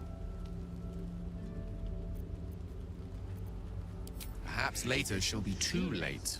I would urge you to reconsider, lest the opportunity prove to be a fleeting one. Gladly.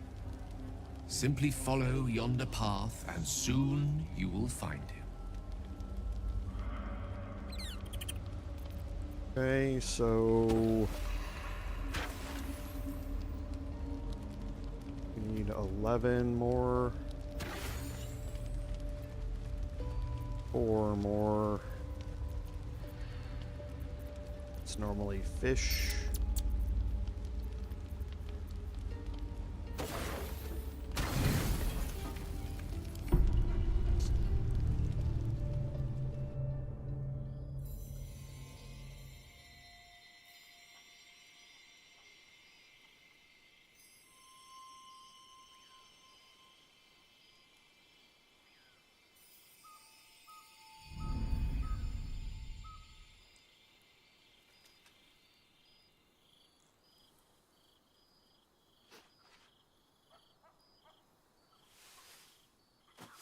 I love this time of night. There's an almost reverent silence that accompanies the peak of darkness, when you'd almost believe the dawn will never break. The cradle of eternity.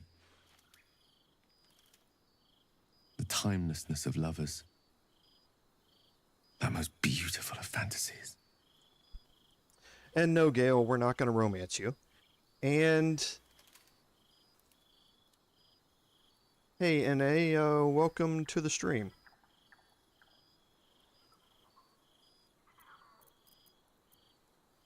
I wanted to see you, while I still could. This may be my last night alive. I wanted it to be under a canopy of beauty and wonder. I thought this place might bring me peace. I thought it might make the weight of what I must do feel a little lighter. But I'm not so sure.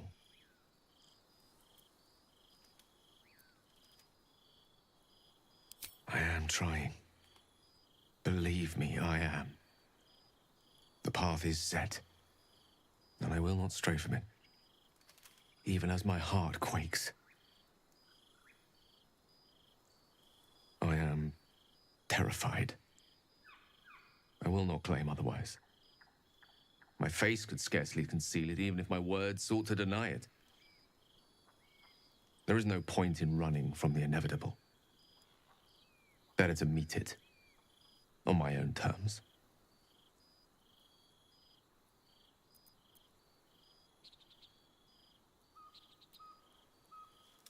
Resigned to it, rather.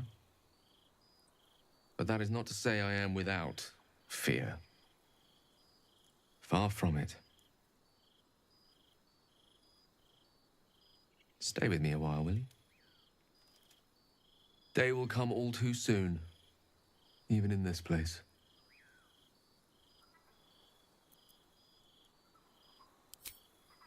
Yes.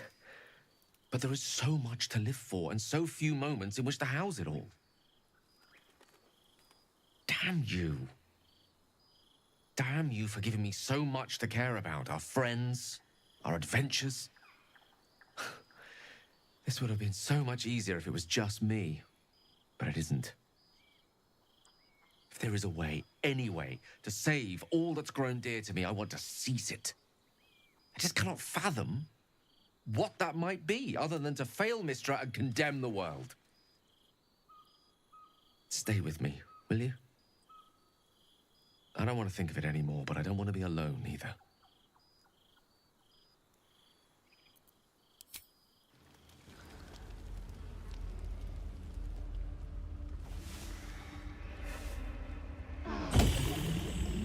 Okay, so we'll go around camp here real quick. Check and see if there are more conversations to be had, then we'll head off. I was hoping to speak to you, as a matter of fact, about the night you were kind enough to keep this melancholy wizard company.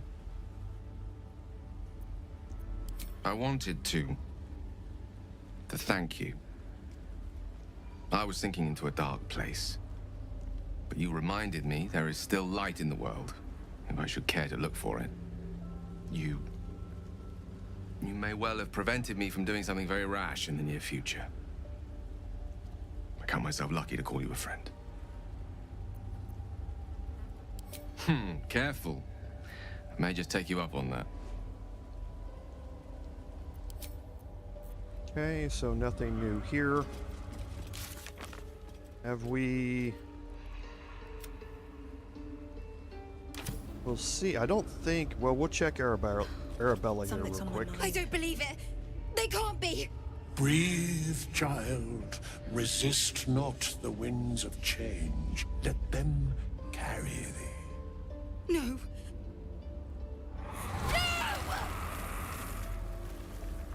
Listen.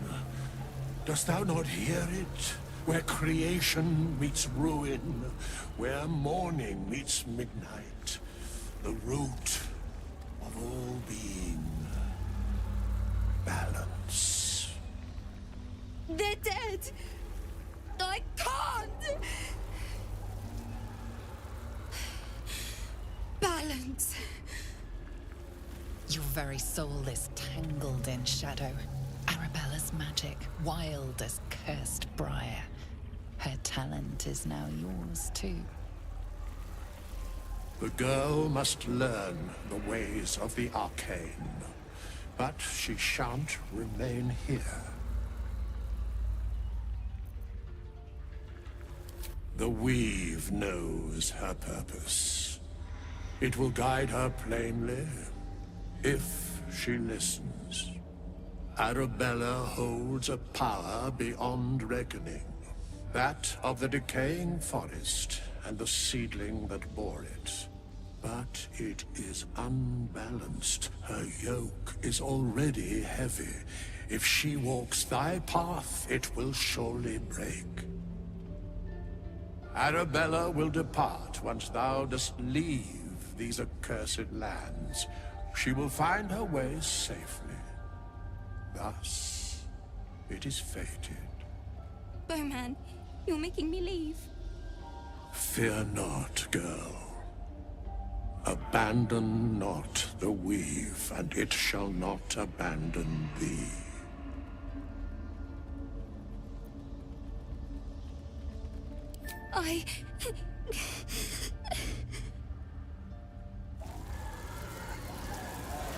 You feel the grief fade as if it were your own. There is a lightness in her now, veiling the power within, soothing it. Is that my future? Is that why they died? It is. It's wonderful. Thank you, Bowman, for being nice. If there are people like you around, perhaps everything will be all right.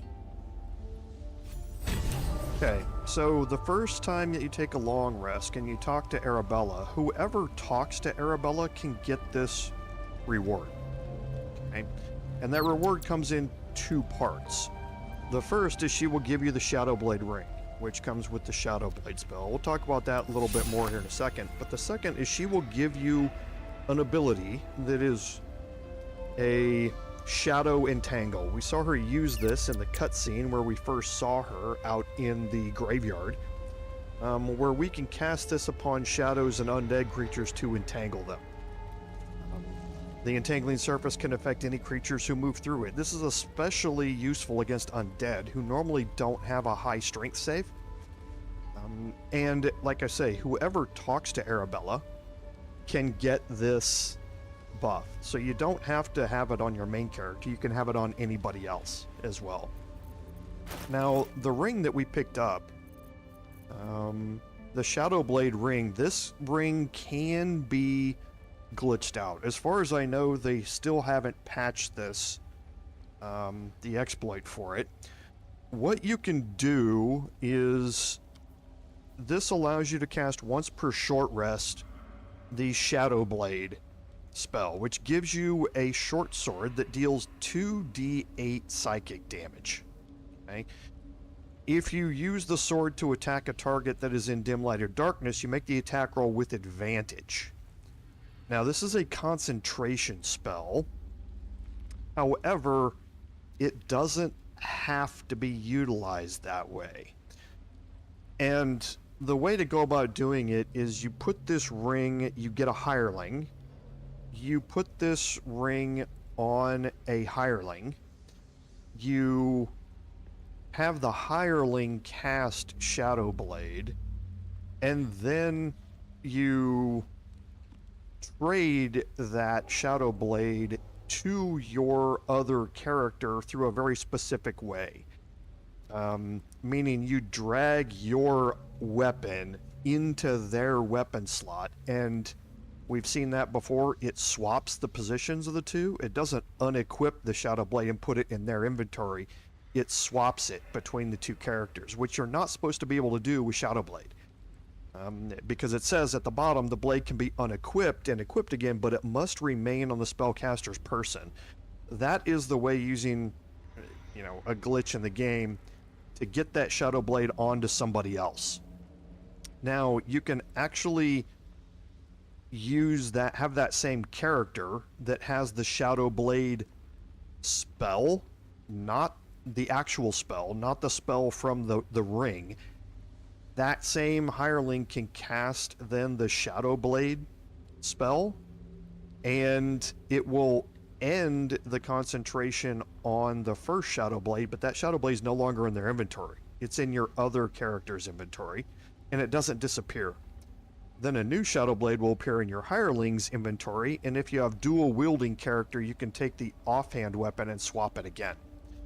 So then you can be dual wielding Shadowblades on one of your characters. Now, the Shadowblade is really high damage for a short sword with 2d6 psychic damage, and you're always attacking with advantage if you're attacking in darkness, which makes it very, very useful for a dual wielding character that is able to see in darkness, like your Gloomstalker assassin Astarian build who has the Eversight ring.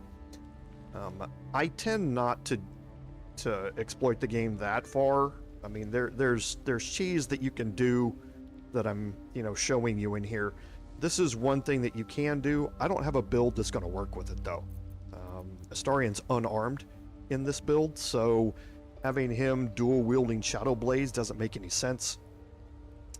For my Bard, again, I'm focusing on high armor class instead of high attack damage, so again, it doesn't really fit any of the builds that I currently have going on. But there is a way to make that thing, to, like I say, glitch it out a little bit and make it do something unintended.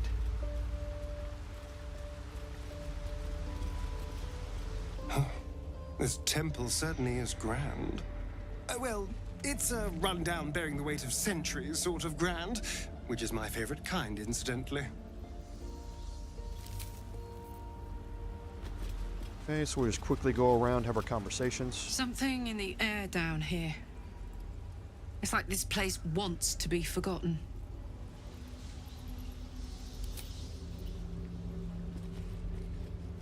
We'll save Shadowheart for last.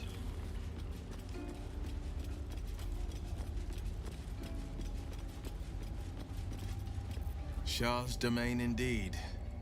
Despair and discarded memories lurking in every shadow.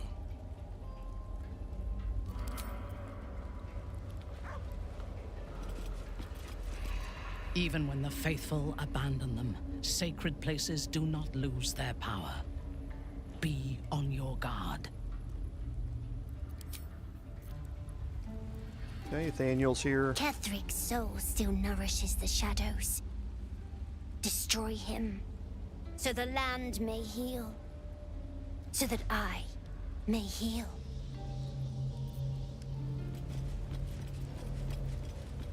Okay, and then up here, I believe, yes, it's where Olsen and Lae'zel are.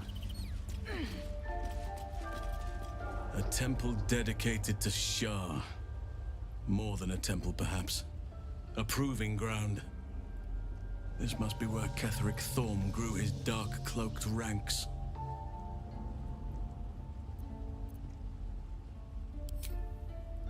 Honestly, I never thought I'd make it that far. But the Absolute is a threat to all, and I promised I'd help you with your parasite. So, I'll remain with you. If you'll have me, that is.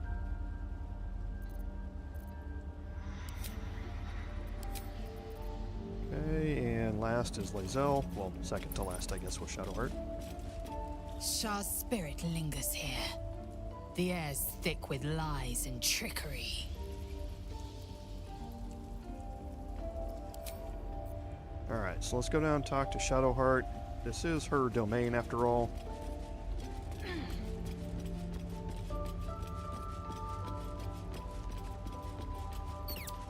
The Gauntlet of Shar. I can't believe it. I can't believe we found the Dark Lady's sacred crucible. I know. I can scarcely believe it's real. But I saw it with my own eyes. Felt the polished stone walls raised in Lady Shar's honor. Normally, it would not be for me to pursue becoming a Dark Justiciar without a superior's command. But this is different. My lady wanted me to find this place. I know it.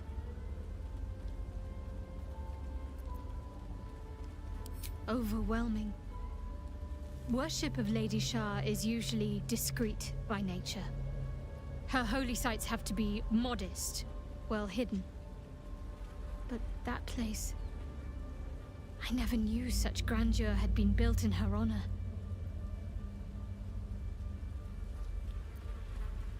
The Gauntlet of Shar is no ordinary temple. It is the highest test of the Dark Lady's faithful, to judge if they are worthy of becoming a Dark Justiciar. The Gauntlet has double meaning. It speaks of the ordeals to be overcome, and of the armor-clad fist of Lady Shar that would embrace the worthy.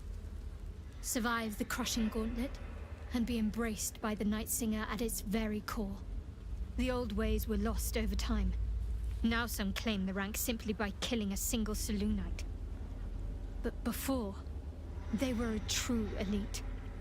Many would attempt the trials, but few would succeed. Okay, so we've got a lot to do down here.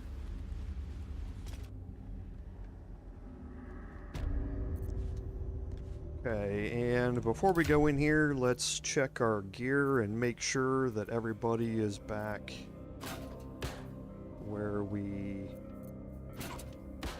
need it to be. We will cast Aid with Shadowheart. That will take her to 85 hit points. Astarion.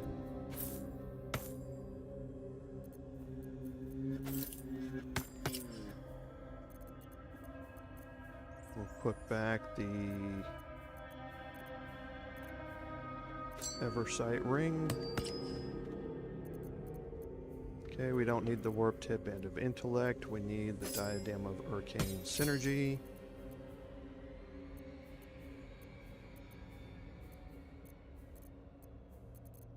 Okay. And I think we're okay. All is So let's get our buffs.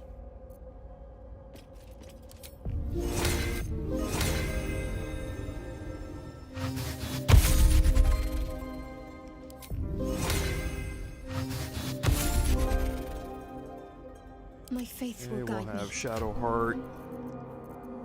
Equip the Drake Third Glaive. And do I have a short sword on my back? I do not. Let's get on with it.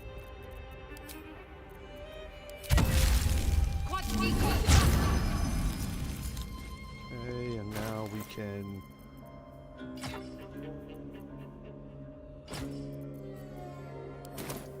re-equip her back, and now I think everybody is good. Now what we're gonna do here is kind of pull everybody back a little bit.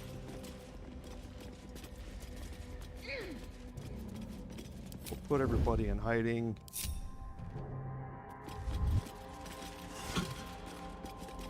Okay, and we're gonna walk through this door.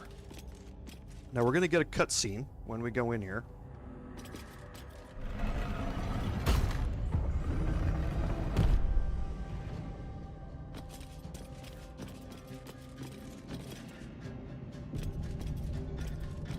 Ah, yes, good point. Lord Henry.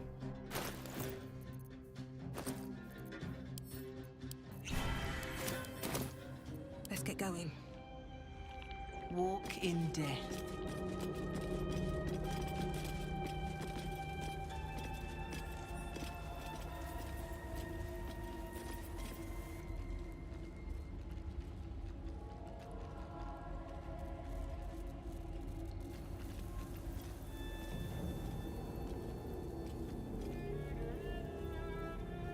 You do not belong here. Your mind upends. Somehow, in the decayed soup of this creature's brain, a tadpole lives. Another presence nurtures it, manipulates it like a puppet. You plunder. You meddle. You upset my plans. Leave. Okay, now this encounter did not used to be here. I don't even know which patch they added this into, because I never saw it in the patch notes. But this did not used to be here. This is kind of an introductory encounter to how a future one is going to work. And I think they did this because when this second fight that we're going to get to in a little bit happened, everybody was like, how do I make this work? I keep getting overwhelmed. And I think they put this fight in here to kind of explain it to you on how the encounter is supposed to work. Z'rell lacks imagination. Z'rell lacks faith. Z'rell lacks in many ways, but I do not. Leave before... Stupid worm-infested cockhead! You have awoken the shadows! My forces are split. The defenses are thin. Rally on me. A wall of bone and blade against the darkness. Now! Okay. And again, I think this fight was added in to kind of give you an example of how a future fight is supposed to work. Okay. So what has happened now is we have Dark Justiciars who have spawned. Okay. The Avengers are your melee based sword and board type fighters. Your Night Weavers here are your clerics. And your soul hunters are ranged, kind of ranged ranger/rogue characters. Okay. They are all spawning from the umbral tremors. Okay, there are 3 of them, and every turn when they get to take their turn, they will spawn more Dark Justiciars. Okay, and that's how you can quickly get overwhelmed. You need to focus on taking out the umbral tremors so that they don't spawn more Dark Justiciars. You need to focus the Justiciars as well with your secondary characters to try and take out 1 or 2 here and there, but you need to spend the majority of your initial turn action points going after the umbral tremors. Now, examining the tremors, you can see they are resistant or immune to a bunch of different damage types, okay? But they are vulnerable to radiant damage, right? And that gives us an important avenue of attack with them. The Dark Justiciars, however, are the exact opposite, okay? In that they are still vulnerable to radiant, but you do not want to attack them with radiant damage. And that's because they have something called Radiant Retort. Whenever they take radiant damage, they reflect it back at the attacker twofold as force damage. Okay? So that is really, really bad for you coming in here and trying to Divine Smite them, or Destructive Wave them, or Guiding Bolt them, because all of that damage comes straight back at you as force damage. So you need to limit your attack types and what you're doing against them as you go through this. Now, they are resistant to all damage types with the exception of force and psychic. So we're going to be attacking them with psychic damage. We're going to be attacking the tremors with radiant damage. Right? So here against the tremor, this one doesn't really matter as much. What we're going to do here is try and get these 2 Avengers taken out. Now, the Avengers, again, they're resistant to necrotic damage, but they're not immune to it. So casting Hex is still a useful thing. So let's head in here, go about here. We're going to cast Hex, and remember, we're going to gain 8 temporary hit points because we are now threatened. So there's our 8 temporary hit points. Okay, I'm going to do a Slashing Flourish melee against...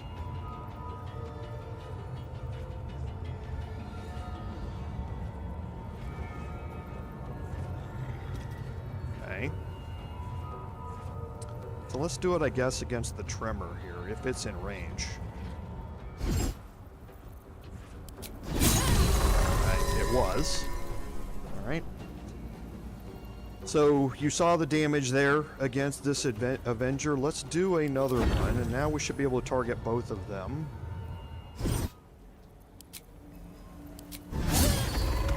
Okay, that removes him. Now, my next turn, I'm going to be able to reapply Hex.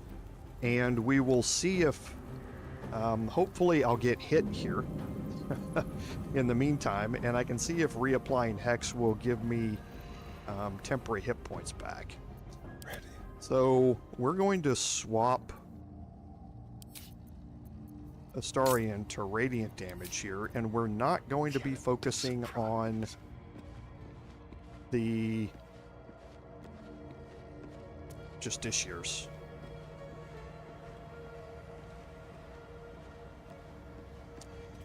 Actually, let's hold Astarion in reserve. I'm going to bring Karlach in.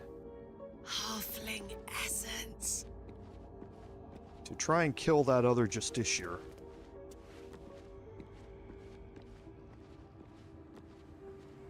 And clear up a sight cone.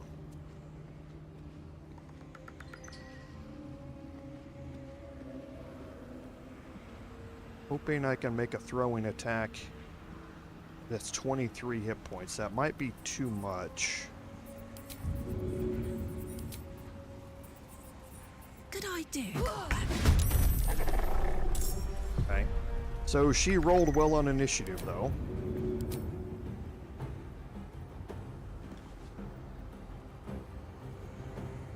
Under their noses. That's it. Didn't need that.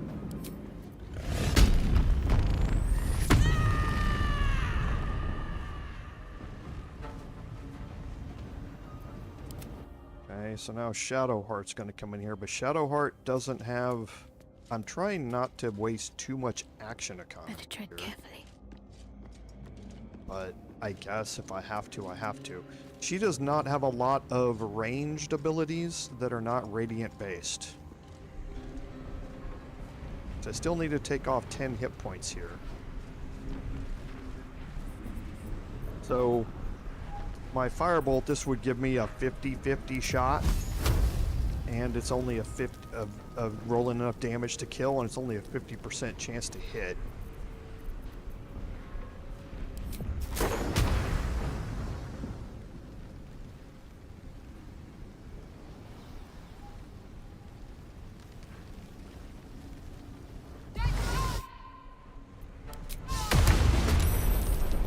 Okay, well that knocked him down, so that removed... Nope, he got back up. Alright, well, I'm not going to be able to do it. I need to get in here with combat and hope I can get enough movement out of Astarion to make this work.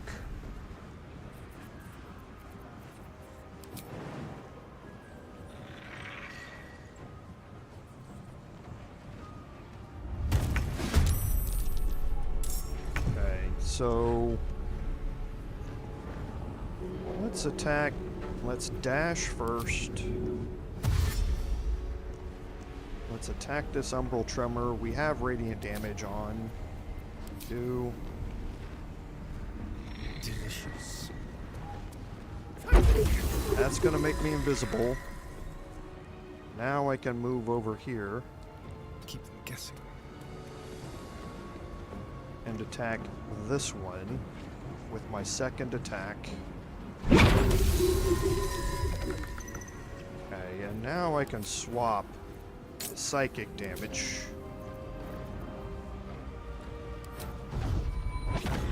Try and take down a bunch of hit points off of the second Avenger here. Or I can just kill him. Nothing important is ever easy.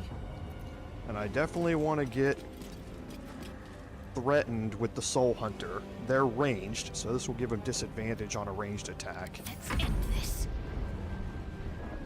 Ready for another round?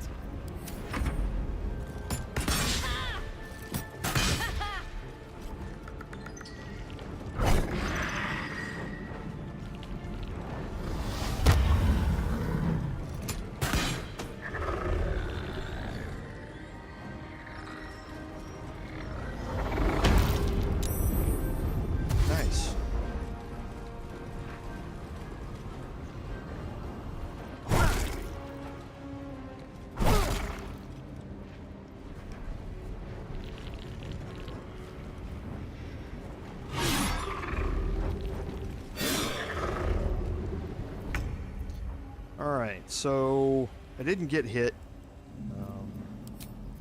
So I can't test if reapplying this is going to give me those hit points back.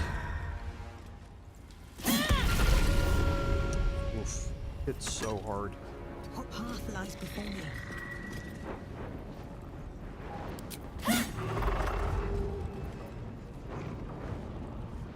I'm ready.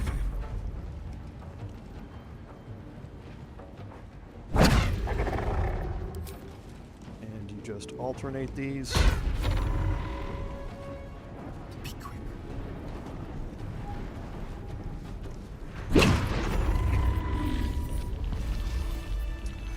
Okay. That ends that. So that is how you propagate those fights, is you focus on the umbral tremors while at the same time using your other characters to try and take out as many of the Dark Justiciars as you can. And that's going to become a useful segue into another fight that we're going to have here in a little bit. So I still have plenty of action economy left, so I'm just going to get Astarion back up here.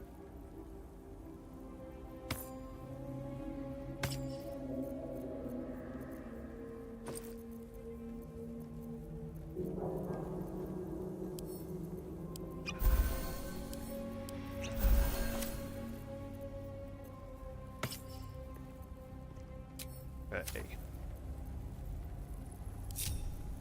And we'll have Astarion do some searching here. The Dark Justiciars. Yes, please. Will have various tiny items for the most part, but they don't have armor and that sort of stuff that you can loot. Which is kind of a shame, because they're obviously wearing Dark Justiciar armor.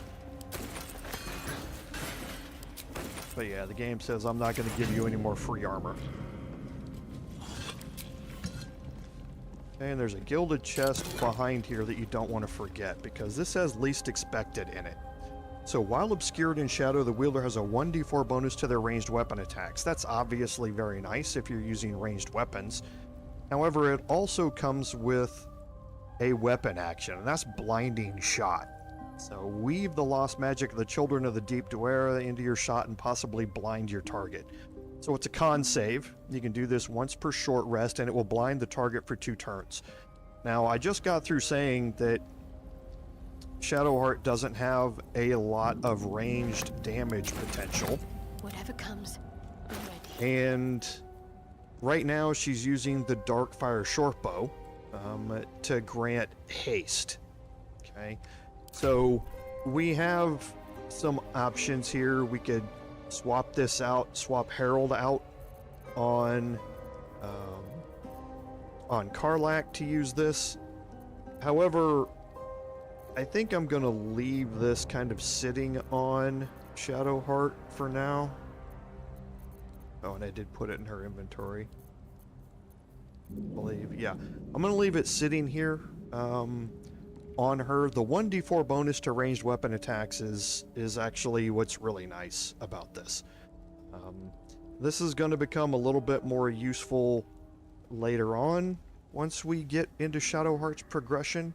But for now, I'm going to keep it here, just in case I think I need to have that ranged damage a little bit more, which actually I'm just going to swap it out for this next encounter, because I'm going to need it here. More than I do the haste, which I'm not really worried about right now. What's inside? Careful, I bite. Okay, so just a few more things I can pick up. Tread lightly.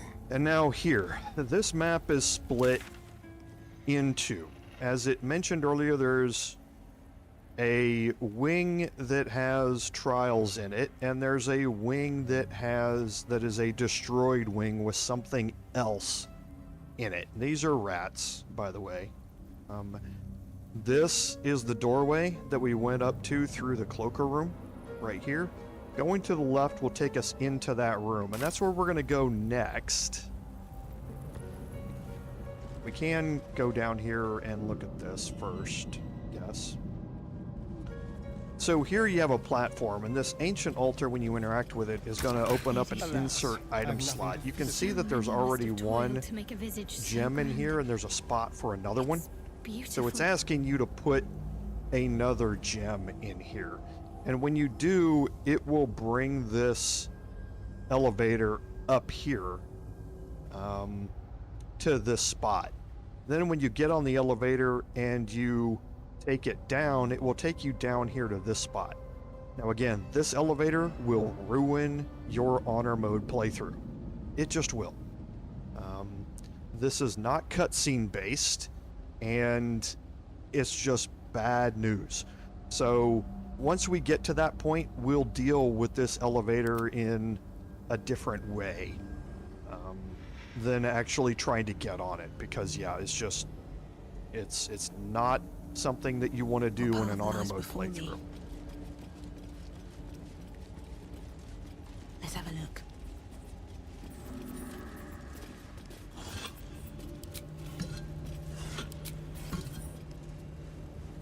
Okay, so we'll head down here, and again, we're going to have another passageway up there, but first, there's a waypoint. This is the Gauntlet of Shar waypoint. The Gauntlet of Shar technically starts down here. That's going to be the last thing that we do in here. We are not going to deal with it right now.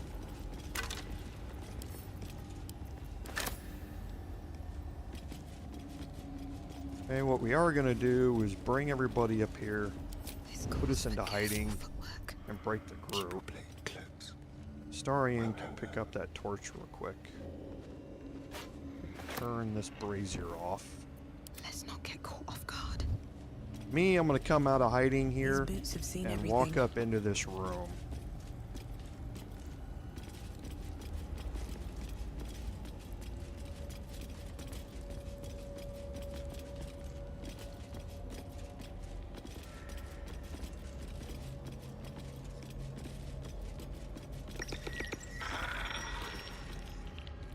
Hurry inside, or your racket is liable to.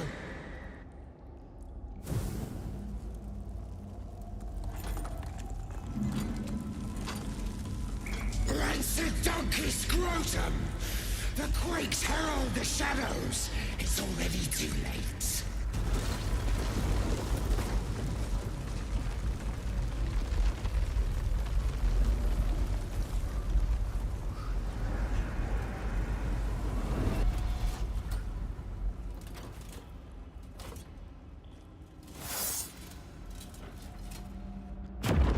That's a really cool introduction as well. So again, now the script has flipped a little bit.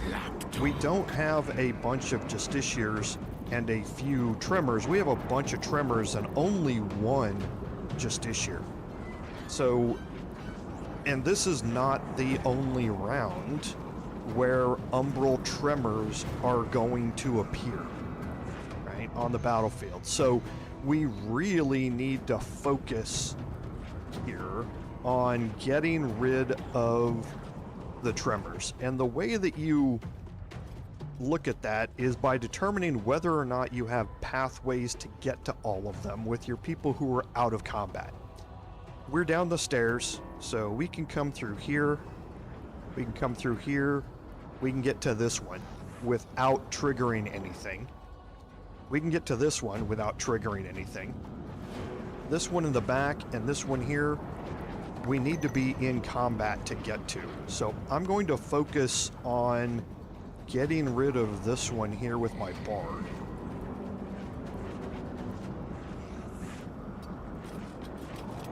And again, I'm going to do that with a Slashing Flourish melee after I reapply Hex.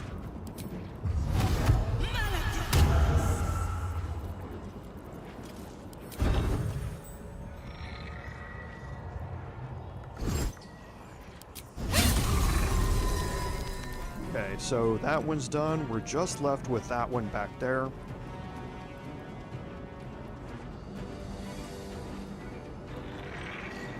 I'll just go ahead and make a standard attack against him. And 1 hit point left, of course. So now let's get Astarion in here. And we're going to change Astarion back to radiant damage. Just like old times. That's what they're vulnerable to.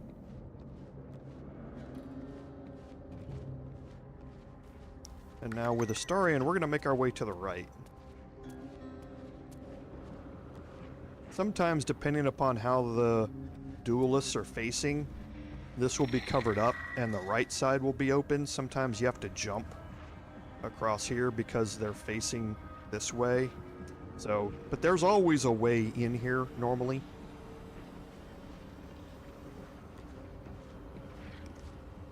Just be careful where you're walking and watch your lines here. I'm going to get around on the back side of this one. That shortens the distance for me to get to the next one.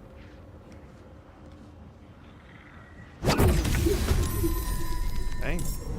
Now, can I reach it without using a bonus action? I can. On the way.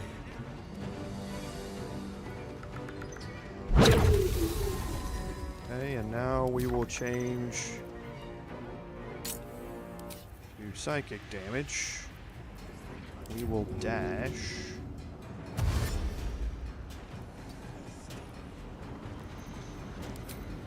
And now we're gonna end this one. Now all we're left with is the tremor. Don't burn yourself. Cloak and dagger, my favorite. No time to dally. And we are now going to glitch this game a little bit. The game doesn't expect you to be able to one turn everything in this room. It doesn't really know how to deal with that. So we're going to leave Karlach back there, hopefully, and throw a guiding bolt here and hopefully kill this tremor. Okay. And then it re-rolls initiative. It takes us out of combat and re-rolls the initiative here. And we get 4 more umbral tremors. Now these 4 are in different spots than the previous ones. Okay, we're now focused more on the left side of the room instead of the right side of the room. So let's get Astarion to kind of backtrack here. Hungry for the slaughter. And we'll swap him back to Radiant. And again, we'll kind of move to this side. This way. Because that got all of our action economy back. And look at this, I can make it all the way there. Without using a bonus action.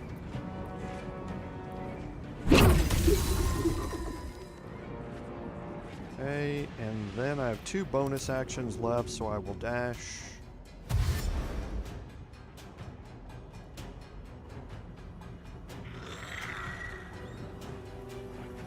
I make it all the way over here? I can. All the way across the map. Run, Astarion, run. And my bonus action, kill that one. Can't even catch my breath. Oh, left with 1 left here.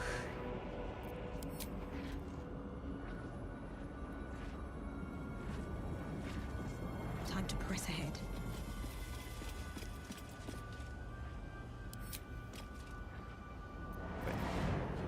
What are the resistances? Yeah, it's immune to necrotic.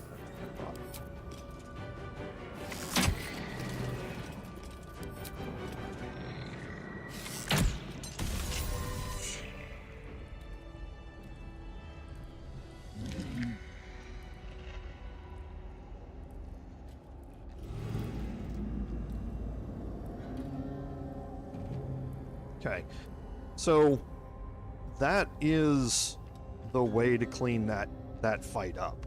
Don't bring everybody into this room at the start. You can also kind of watch the reconstituted duelists down here and watch their patrol paths and make sure that they're all facing away before you start the fight to make it easier for you to get through here. But focus the umbral tremors first. And like I say, the game doesn't really know how to deal with all of that. And it will drop you out of combat, which then restores all of your action economy, re-rolls initiative, and you're starting from scratch against a brand new set of them. And yes, like Lord Henry says, you can continue to let them spawn. The Dark Justiciars will continue to spawn out of here, and you can rack up experience up until the point where the portals basically disappear. You can very quickly get overwhelmed if you do that. Like I say, you need to be very experienced in managing your action economy. You need to have characters who are able to traverse the battlefield like Astarion is, because you will get Justiciars that spawn on opposite sides of the room, and if a single character isn't able to deal with them, then on one turn, then very quickly that one character can have 2, 3, even 4 Dark Justiciars all fighting against them, and things can go very, very badly for you. But yes, it is a way to farm a little bit of XP if you want to go ahead and do it.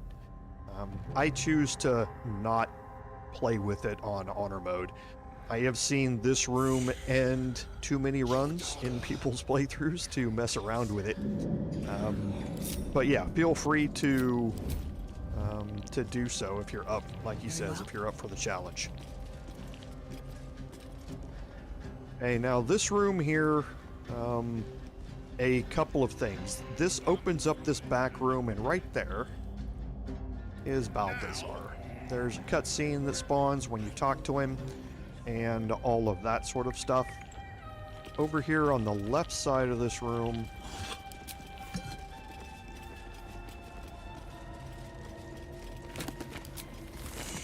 is a locked set of double oak doors. These doors lead you into this room. They are locked. This is the DC that's 30, I believe. Challenge. Oh, it's not. It's the ones on the opposite side.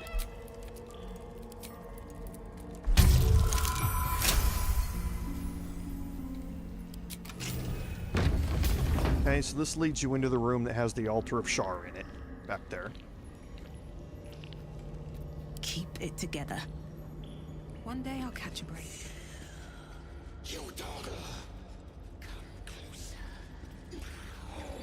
Okay, over here we can search a large vase. And then we have a sporty door here. This is the one. Trust no one. That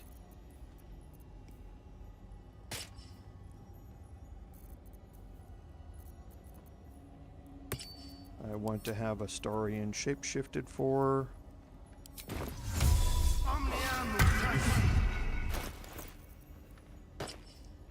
I want to give him the smuggler's ring and silver pendant.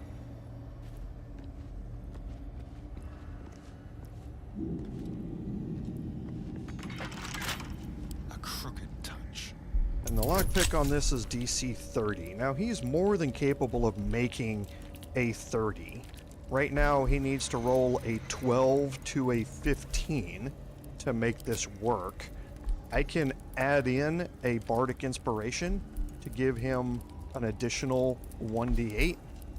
I can also add in a guidance to give him an additional 1d4, and now he's 17 to 30. So at the minimum, he needs to roll a 13. At the maximum, he doesn't have to roll anything. He's guaranteed to pass it. So let's see what he ends up rolling here with advantage. That's going to be a big roll. Rolled 1 on Mark of the Shifter. Rolled a 2 on, no, 1 on guidance. So, yeah, probably a good thing we rolled a 17, because he rolled almost minimums on everything else.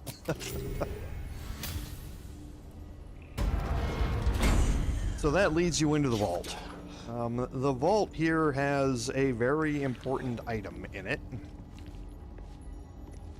First, we'll do a little bit of searching over here. Now, there's another way to get through this door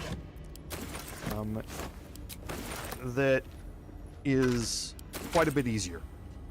Because I have Astarion spec'd out the way I have, I wasn't too worried about failing that, but if it was, it's just a sleight of hand check and I have more thieves' tools. I was going to eventually pass it, but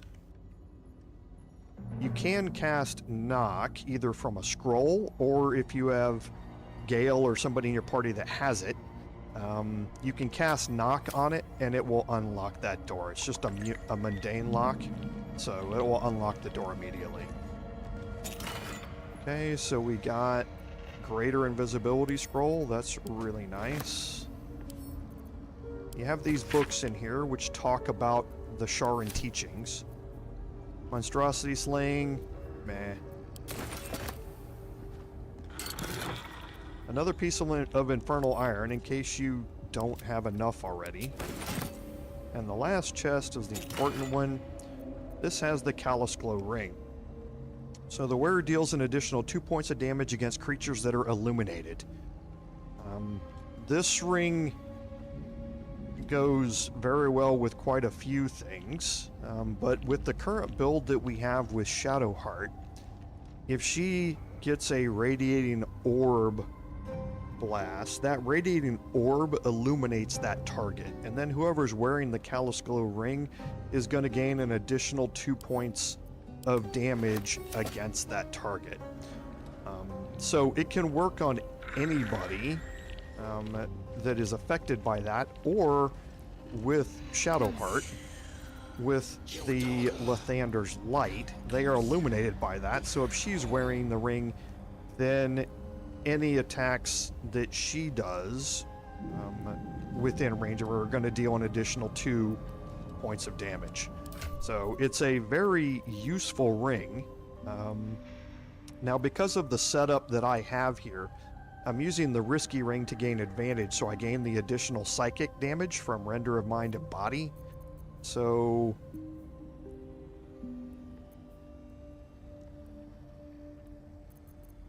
I'm probably going to swap this over to Shadowheart.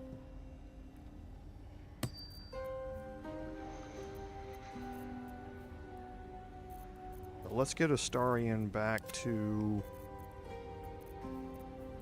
where he needs to be. The Amulet of the Unworthy. And the Eversight ring. So this is the Shadow Cloaked ring? Yes. Okay. So yeah, I'm gonna drop this onto Shadowheart for now. No one stopped me yet. Now the Callous Glow ring's damage is a damage source as a damage writer. It's a DRS. So it will proc your additional damage writers again after it lands. And that's what makes it extremely valuable. So now we're going to kind of make our way around the edge here.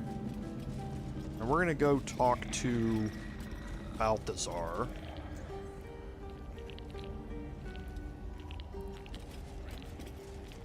Now, I thought there was something I needed when I talked to Balthazar. Not entirely sure. I don't have it in my notes, but I thought there was. So let me go prep for it just in case. I'm going to shapeshift my bard.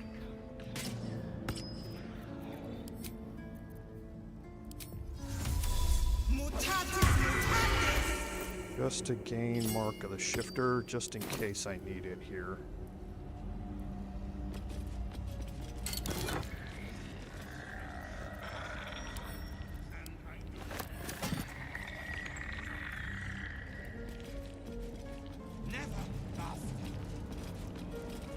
Oh yeah, I remember what it's for. There's a persuasion check in here.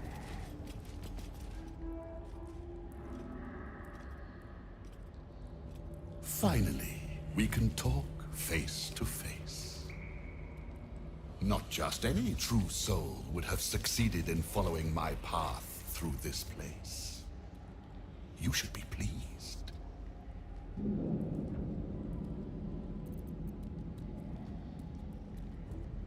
General Thorm? Rubbish. Everything is at hand here. Z'rell merely envies the General's faith in me. I'm in the midst of a grand strategy. But you're here now, and I may be able to put those limbs to work. You know what's at stake here, I take it.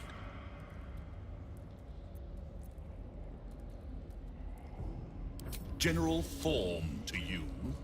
But yes, recovering the relic is the crux of it. He commands, and I, his humble servant, fulfill that command. While you, an infinitely more humble servant, fulfill my command. I will put you to work as a scout.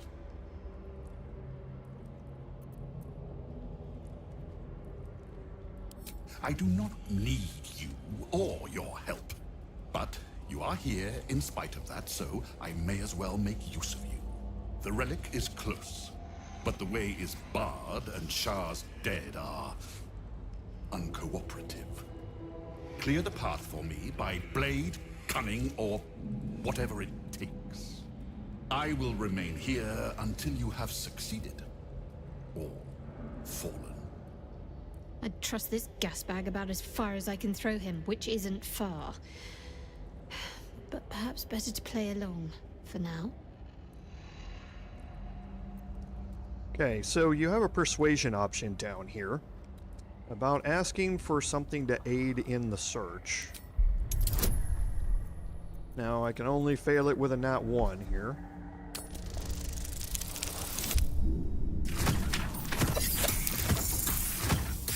Boy, I rolled another 1 on Mark of the Shifter. I'm just rolling low on that all the time. Fine. I will assign Flesh to aid you on your way. Ring this bell, and he will come. My brother is no intellectual powerhouse, but he is strong, loyal, and punctual. Should a fight turn against you, remember the bell. Flesh will remain here until called. But don't fear, he has very sharp hearing. I chose his ears myself. Now, get to work. Okay, and for that you received a bell to summon the golem Flesh. Okay, this is only functional in the Gauntlet of Shar. Okay, it doesn't work outside of here, so if you're gonna use it in here, and we will use it. I will illustrate it, but probably not for the fight that you're thinking of. So let's go ahead, and you can search this room. Everything in here is marked as steel, but you can get around behind him and go into hiding and search this other stuff. We can come back and do that later, though, after this is all taken care of. Now, you can fight and kill Balthazar here if you would like. The fight's going to be significantly harder here than it is later on.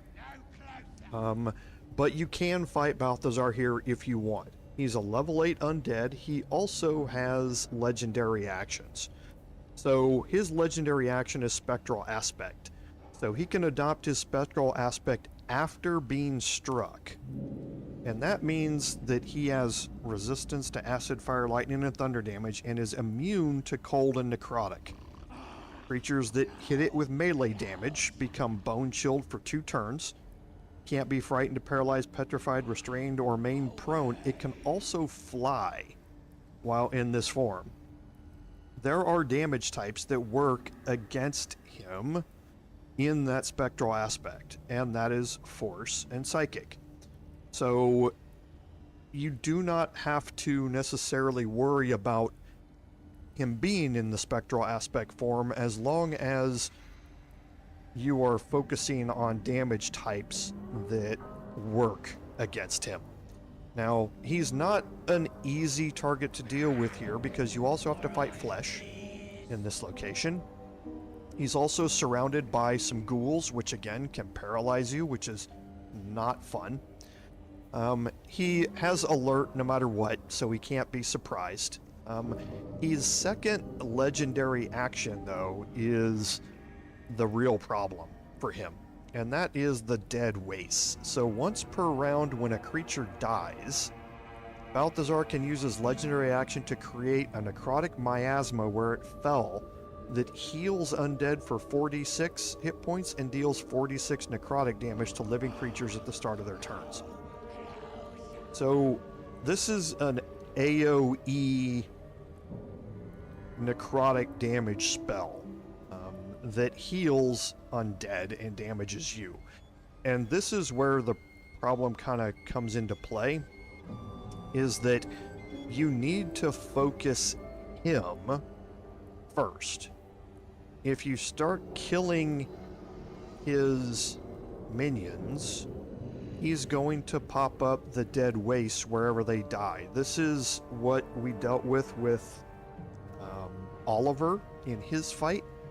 It's the same thing. Wherever they die, this is going to pop up. So it can very quickly cloud up the battlefield to a point where you can't move around, and they can constantly get healed whenever they start their turns inside of it. So you need to focus Balthazar first, and then this legendary action will never proc. Right? And that's what we're going to do with him, but we're not going to deal with him now. We certainly could. I believe that we're powerful enough to do it here. And really what you can do is clog up this doorway and have this fight. Or you can move farther back and clog up this doorway and have the fight. And have them come to you. Because the other thing that they are not immune to is darkness. So they have dark vision, but they cannot see in the darkness spell. So you can fight in darkness and kind of help this fight go down a little easier. But again, if you kill somebody in the darkness right next to you and he uses the death wastes, then you're gonna have to move out of that darkness, because it's the same AoE as darkness. So we're not gonna have this fight here. What we're gonna do is we're gonna head out the way that we came in. We'll come back and loot the rest of that room later on. But now you can see that we've emptied out the left wing here. We're gonna save the Gauntlet of Shar till the very end. We might as well teleport to it. And we're gonna head to the east wing, the ruined wing, because the last 30 minutes here, there's something that I want to illustrate.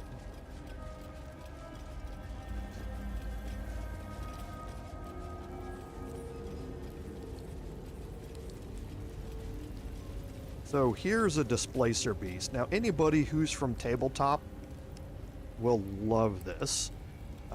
Displacer beasts were one of the original big bad enemies in the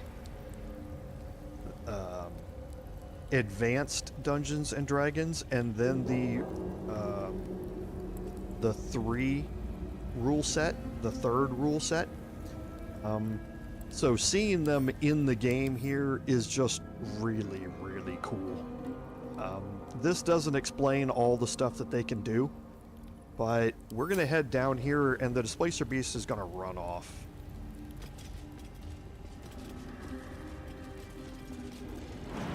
There it goes. And it's leading you off to the left. Okay. We can go over here and look at the right side real quick. There's nothing else out here. It's all chasm all the way around, even over here. So it's just a good place to go look at the sights, so to speak. Now for this, I'm going to break my group just in case things go wrong here. And I'm going to swap... Actually, I won't. I'm going to leave that how we are, and I'm going to have Shadowheart cast Guidance here. There are 2 checks that we need to make in here with this.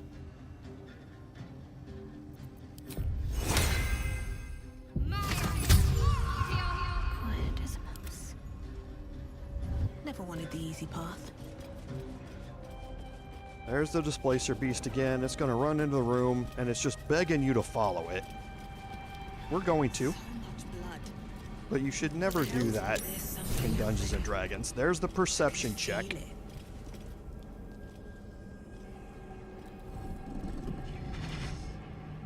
What's this? Fresh entertainment? But you're too fresh for this place, aren't you? There's a whiff of the surface to you. A new arrival, then. You burrow too deep, little rabbit.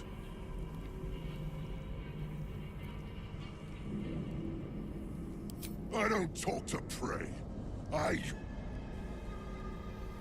There's something else, almost hidden by your fear stink.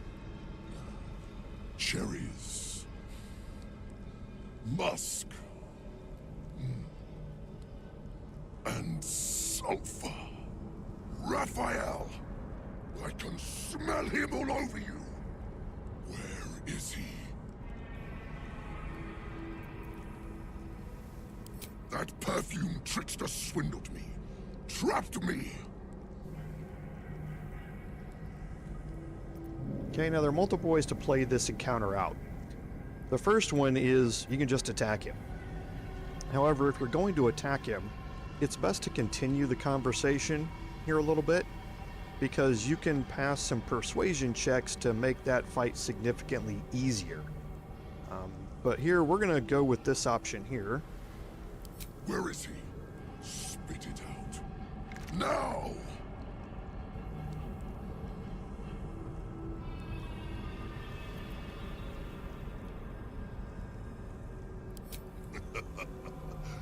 Bargaining, are you? A Karator warlord once tried the same. I made him watch as I ate his concubines in young, then fashioned a codpiece from his skull. You can't help. It's not just walls that keep me here. Not the traps, the dark, or the creatures it hides. Something stronger holds me. A contract. Either I fulfill the contract, die trying, or forfeit my freedom. If I leave this place now, I'll become Raphael's slave.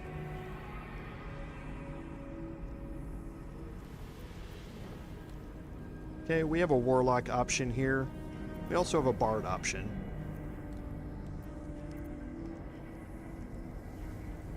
Raphael is no foolish story devil. His mind is different, sneaky. Listen.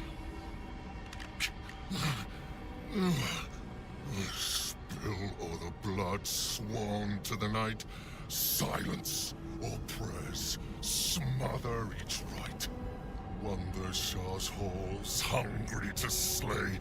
Leave no justiciar alive to obey. Leave none to hear it, then be set free. This song is your oath. Swear it to me.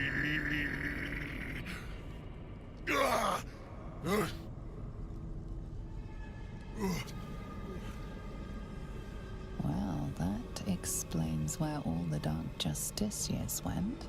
There is almost an admiring thrum in the back of your mind. Your patron seems to enjoy a well-crafted contract. Especially one with a built-in loophole. The song's last couplet has a clause that's nearly impossible to fulfill. That's it. So this is the singing beast that the dead Justiciar remarked upon that we found his journal on earlier. Yurgir has been killing all of the Dark Justiciars for a very long while now. And Raphael set him here to do just that and tricked him with a contract that won't let him leave until all the Dark Justiciars are dead.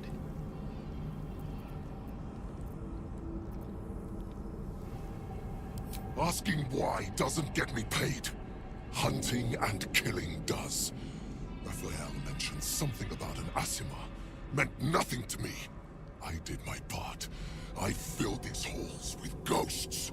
But Raphael's playing some other game. One that involves stiffing me. Anyway, enough prattle.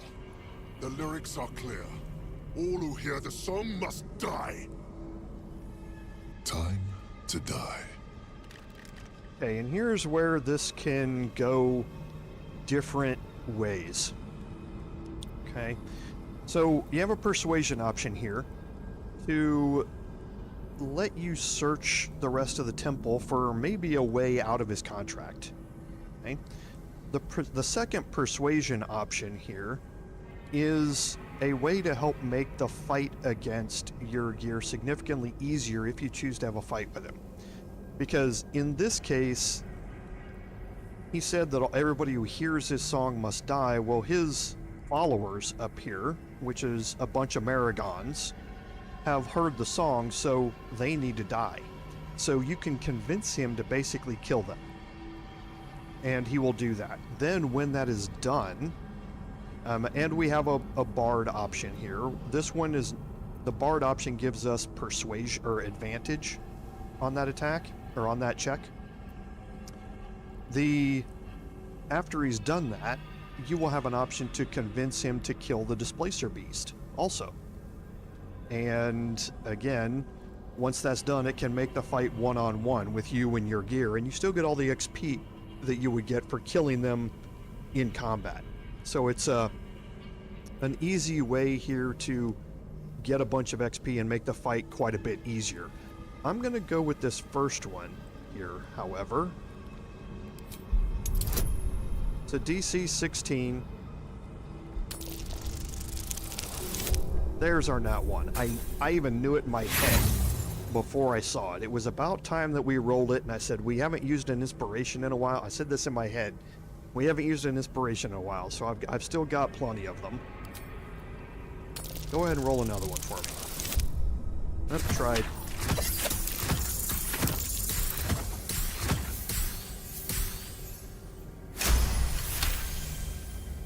I spent a century roaming these halls.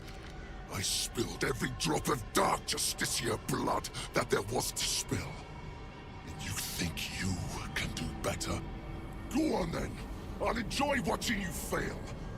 But try to run, and you will regret it. I may be trapped here, but I'm not without friends. If you break your word, they'll hunt you down and make your final moments a symphony of agony. Okay, so we're going to get our inspiration back after that.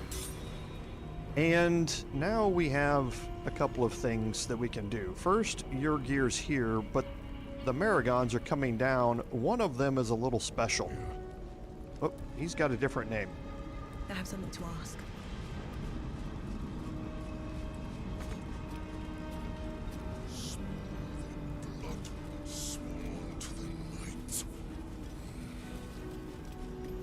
Okay. Kidding me, Smalls? You're killing me, Smalls.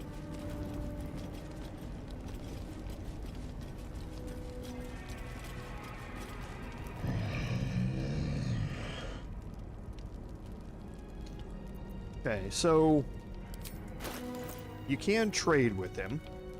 Now, the Maragon here is going to have, again, normally some decent poisons, and the crawler mucus is of a special interest. Being able to paralyze somebody from range is very, very useful. So always pick that up. The rest of it doesn't look like anything that's useful. The purple worm toxin we can take as well. Okay.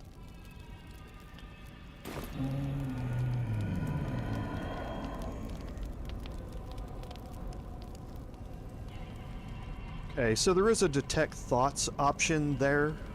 It doesn't give you anything different or anything new, it's just more lore. Over here is where the Displacer Beast hangs out. There's a chest back here and all sorts of stuff. However, we want to go complete this interaction here. Basically is what we want to go do, because if you leave the Gauntlet now, you will be hunted down, so to speak. You will have to get into combat because Yurgir makes good on his word. He doesn't want you to leave here until this is done. So we're kind of locked in until we get this done. So now Softer than a whisper. I can group everybody back up, bring us all in here, and now Astarion is going to be upset. And that's because Yurgir is Raphael's old enemy. Okay? And remember, Astarion made a deal with Raphael and that we will kill Yurgir in exchange for him translating the runes on his back. So Astarion's not going to be very happy about the events that we've done here. I hope you're not serious about helping that Hell's Beast. We made a deal with Raphael. His destruction for the secrets written on my back. All right. If you say so. Okay, now we just prolonged the inevitable. We're going to help Yurgir out, and as such, Astarion, there's a chance he can actually leave the party permanently because of it. We're going to take that chance, and we're going to finish this off by heading down here.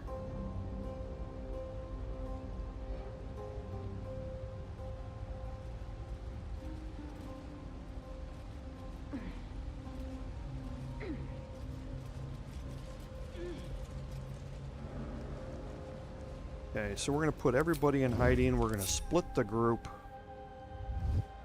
Because I have alert, I'm going to head down here.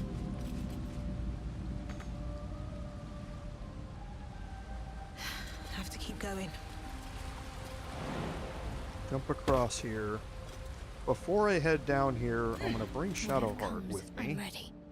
I see a way. Shadowheart and my bard are both half-elves, which means they are immune to being put to sleep. That's important in this encounter. You need to be immune to being put to sleep. If you're not, then you need to take an elixir that will prevent it, or something else that will prevent you being put to sleep. Still alive, so Okay, and now I'm going to head down here, and you can see, because we've had 2 combat encounters with rats, all the rats are down here waiting for us. If you get down here and there's no rats down here, then you need to go find another rat and kill it. And then the rats will move down here, and this is what you need to have to get ready for this.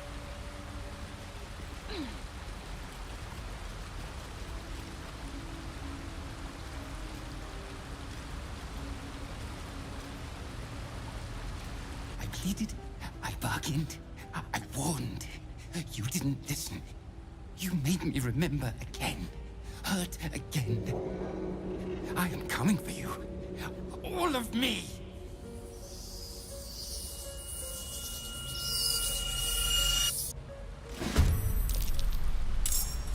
Okay, so I rolled first, so I'm going to head back up the rock. Breathe deep and move.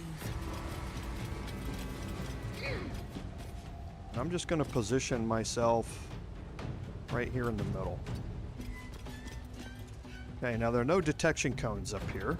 The mission has to I'm going to bring Shadowheart up right behind me. And when I cast Spirit Guardians, it's going to bring Shadowheart into combat with me.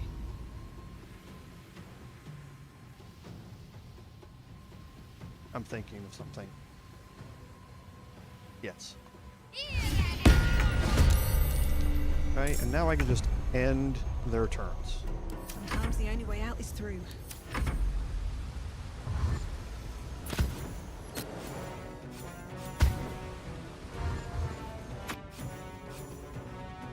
Now, new rats are going to keep spawning, and you're going to get different types. A necrotic rat that when it dies puts out necrotic damage, and soporific rats that when they die you release a cloud that puts you to sleep. Not worried about the necrotic damage, it is what it is, but the putting to sleep thing will remove your concentration.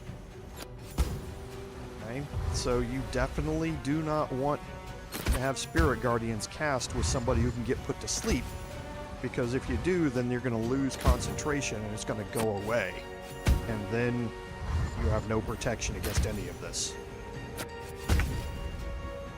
And you can see there's going to be failing and succeeding saving throws against the sleep, but it doesn't matter if you fail it. because we are immune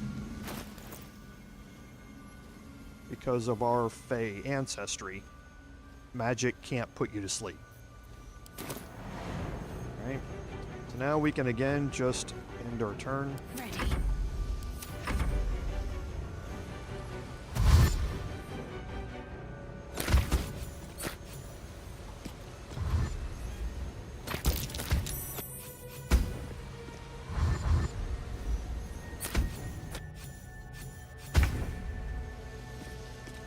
Okay, one of them is asleep. The other one's still up here, so we'll just wait one more turn. And then I'll just have Shadowheart move. Let's finish this. Okay.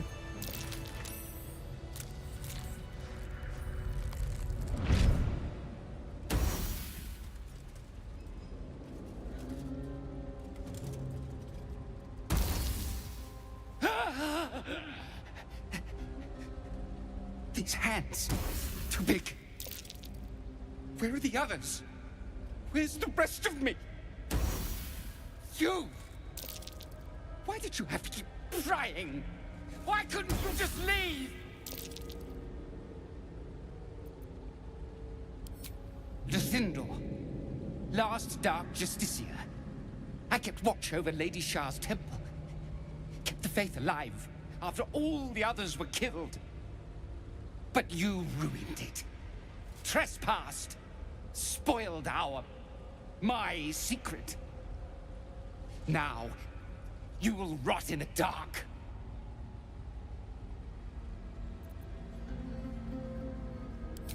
That devil! You should have just run from him. Now you'll die before me instead. Okay, and this is Lyrthindor. Now, the thing about spawning Lyrthindor in is that he spawns close to your main character. However, if you have somebody else that's closer to him, the new, after patch 5, I think, they prioritized it so it doesn't matter who's closer to the NPC when they start a conversation, it will prioritize your main character. So, Shadowheart, I moved her over here. Lyrthindor spawned. Shadow Guardians was still running during that entire conversation. Even though Shadowheart was not in the conversation, Lyrthindor was getting hit by it every single time until the turns ran out. Right? So he's now down to 65 hit points after being damaged by the Shadow Guardians. Okay? So I'm going to move over here next to him.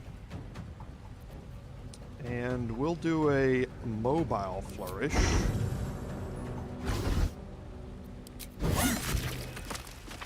And that will end that. Okay, so Lyrthindor he has legendary resistances. He doesn't have legendary actions, I don't believe. I can't see him anyway now. But he does do necrotic damage. So like I mentioned earlier about having the Altar of Shar buff to prevent some necrotic damage against Dark Justiciars, that's what it was for. But this fight is really over before it starts. Any high strength character can shove him off. Repelling Blast will do it, or the mobile flourish here will do it just as easy. So now we're going to head down here, and the rats make their way up here through these holes, very similar to what we saw at the Goblin Camp. So that's why they were able to make it up here so easy.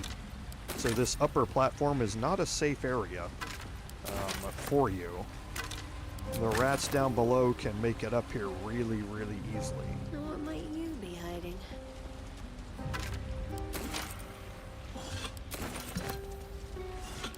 Let's try this way.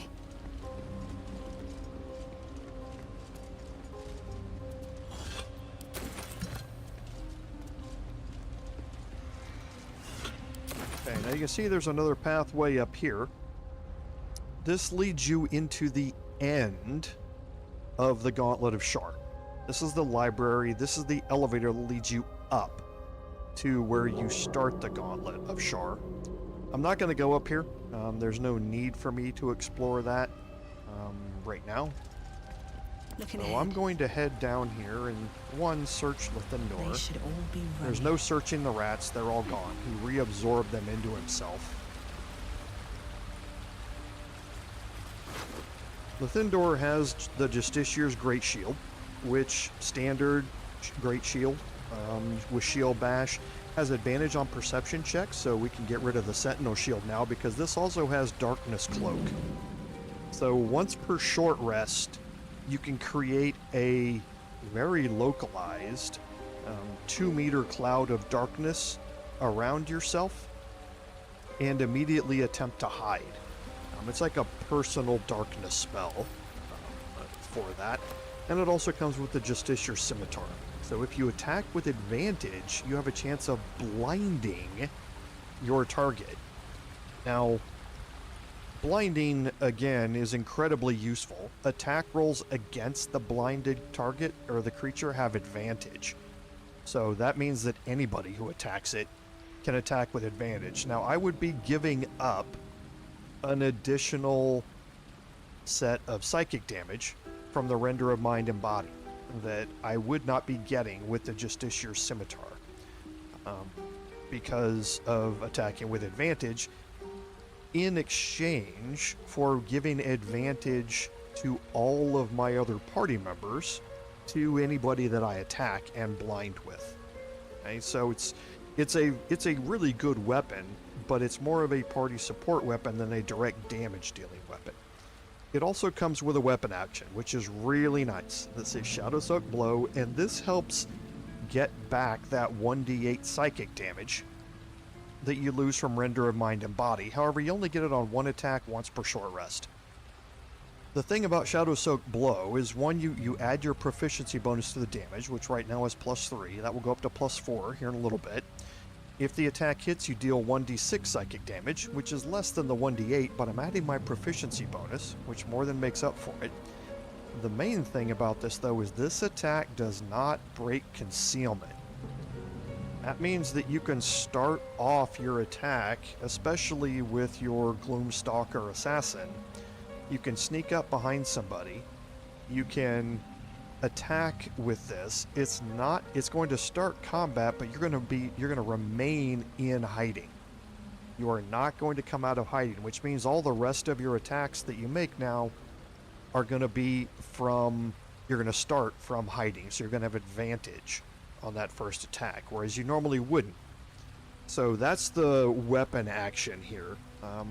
But again, overall damage dealing, the Render of Mind and Body is better. The party support option, the Justiciar Scimitar, is better to have. So we're going to put this on, we're going to pick it up, and I might experiment with it a little bit.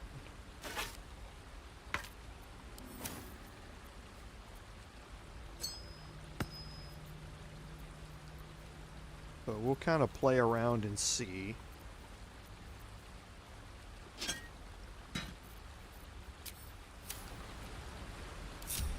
And now we're going to head over here, because there's another area back here, and for this I need to pass an Arcana check.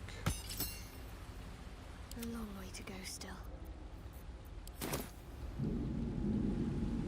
This way.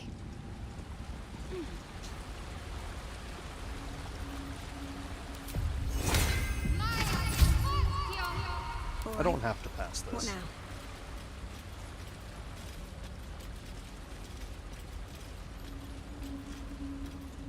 Because here there is a broken effigy here.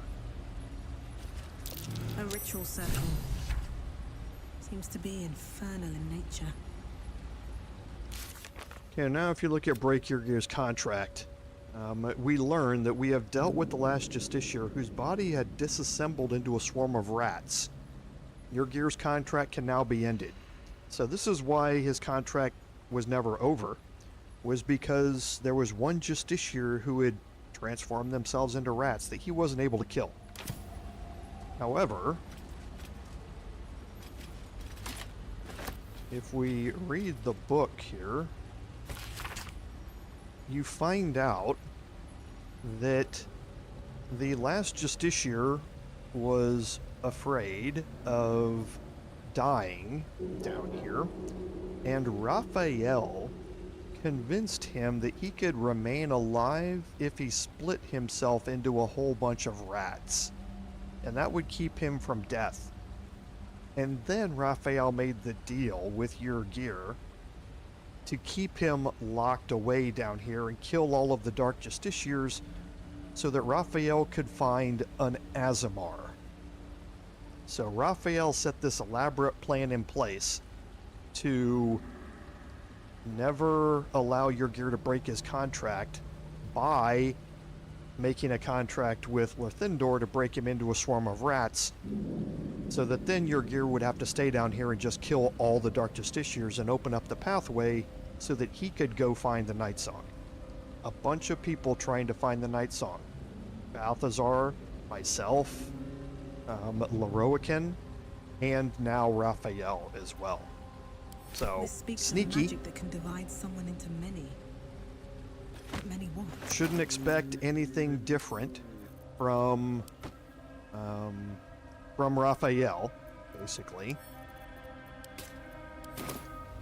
He's going to make a deal that's never going to work out for you. There's nothing else down here. This is up above you, this pathway.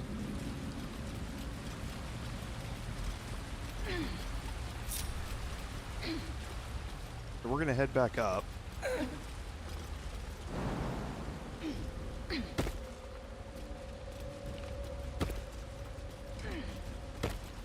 There's more stuff to do down here. We're going to just deal with that next episode. I want to finish off this portion here with you today, and then we'll end the live stream.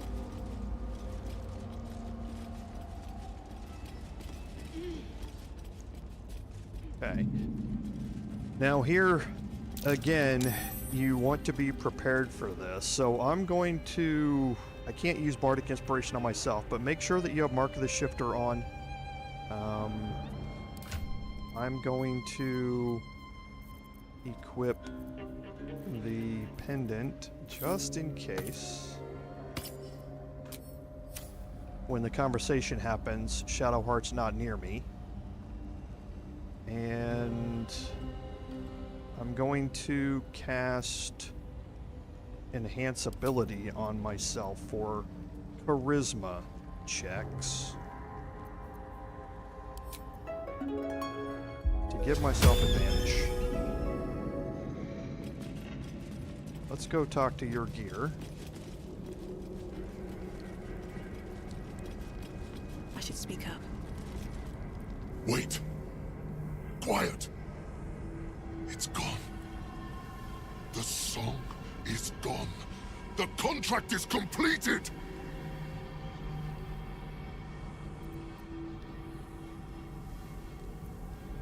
That conniving sack of worms. I should have known. I should have ripped his tongue out before he even spoke of this contract. Here I am, Yurgir, tongue and oar. Precisely on time for a lesson in semantics. The beaten one. Devil's in the details, you see? And the details are in the fine print. You were to fulfill the deal. Nowhere does it stipulate you could subcontract the last kill to the first adventurer's party that came trotting along. In short, you're in breach of contract, my friend. Oh dear. Back to the house with what we agreed. I have you now, Raphael. Pay the debt, and I will make this quick. Consider your position. You are about to forfeit what reputation you have left. No contracts, no fame, no power. You'll be a streak of excrement even lemurs will slither away from. Unless, of course, you consider instead my infinite mercy.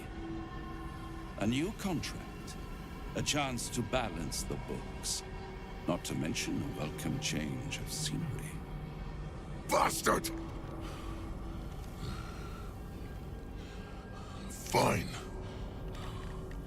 On one condition. No more songs. What's a contract without whimsy, I say? But fine. No more songs.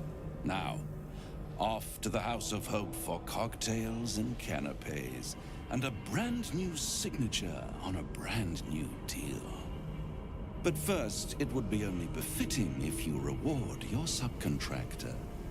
The greater reward for the greater hunter. Anything I leave behind is yours.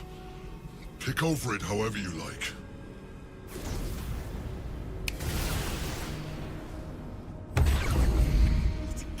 Okay. You said you had a plan for that Hell's Beast. You said we'd kill him. Now the Orthon's free to traipse back to the Hells, and I'm left with nothing. No information about my scars, no leads on where to turn now, and no idea why I'm wasting my time with you.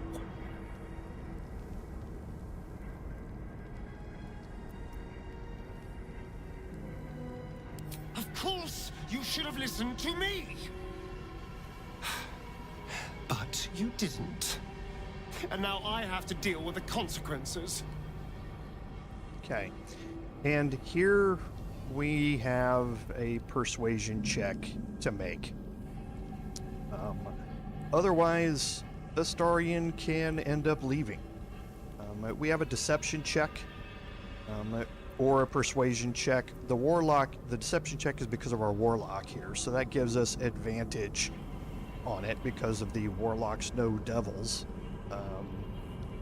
portion of the warlock. If you don't have warlock though, the persuasion check is what you're going to have, and that's why we have advantage from an eagle splendor here.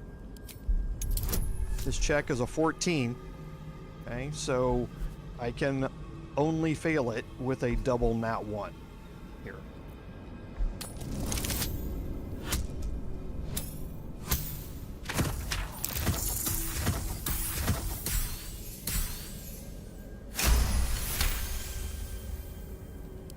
Much as it pains me, you do have a point. Our odds are still better together. Just know that my patience has its limits, and you're dangerously close to them. Okay, and looking at our quest log now, we need to look elsewhere for solving the riddle of his scars, and it says maybe in Baldur's Gate itself, which is where we're going to go. We helped the Orthon break free from his contract, but it seems that Raphael has already planned for the outcome. Of course he did. He's incredibly intelligent when it comes to that, but that's going to play out into something later on in Act 3 that we didn't get to see in any of our previous playthroughs. So it's another way of doing it that I want to highlight. We're making our way through the Sharan Temple here, and Shadowheart obviously wants to go through the Gauntlet of Shar. And the Night Song is down here somewhere. We need to find it, and as such, we must complete the Gauntlet of Shar to enter the final inner sanctum of to find Ketheric Thorm's relic. Okay. So next week, we are going to make our way into the Gauntlet of Shar. Now, we're going to be doing a little bit more exploring down here because there are some other areas that we haven't looked at yet, and there's nothing extraordinarily important in any of them. There are a couple items that we want to pick up, but we want to go do some exploration here on this side first and finish clearing this out. There are some things that we want to look at, specifically what's laying down here on the ground and is marked with a quest icon next week. But then we're going to head into the Gauntlet of Shar, and we're going to finish that up. And once we're done, we are going to have time to work our way into the Shadowfell.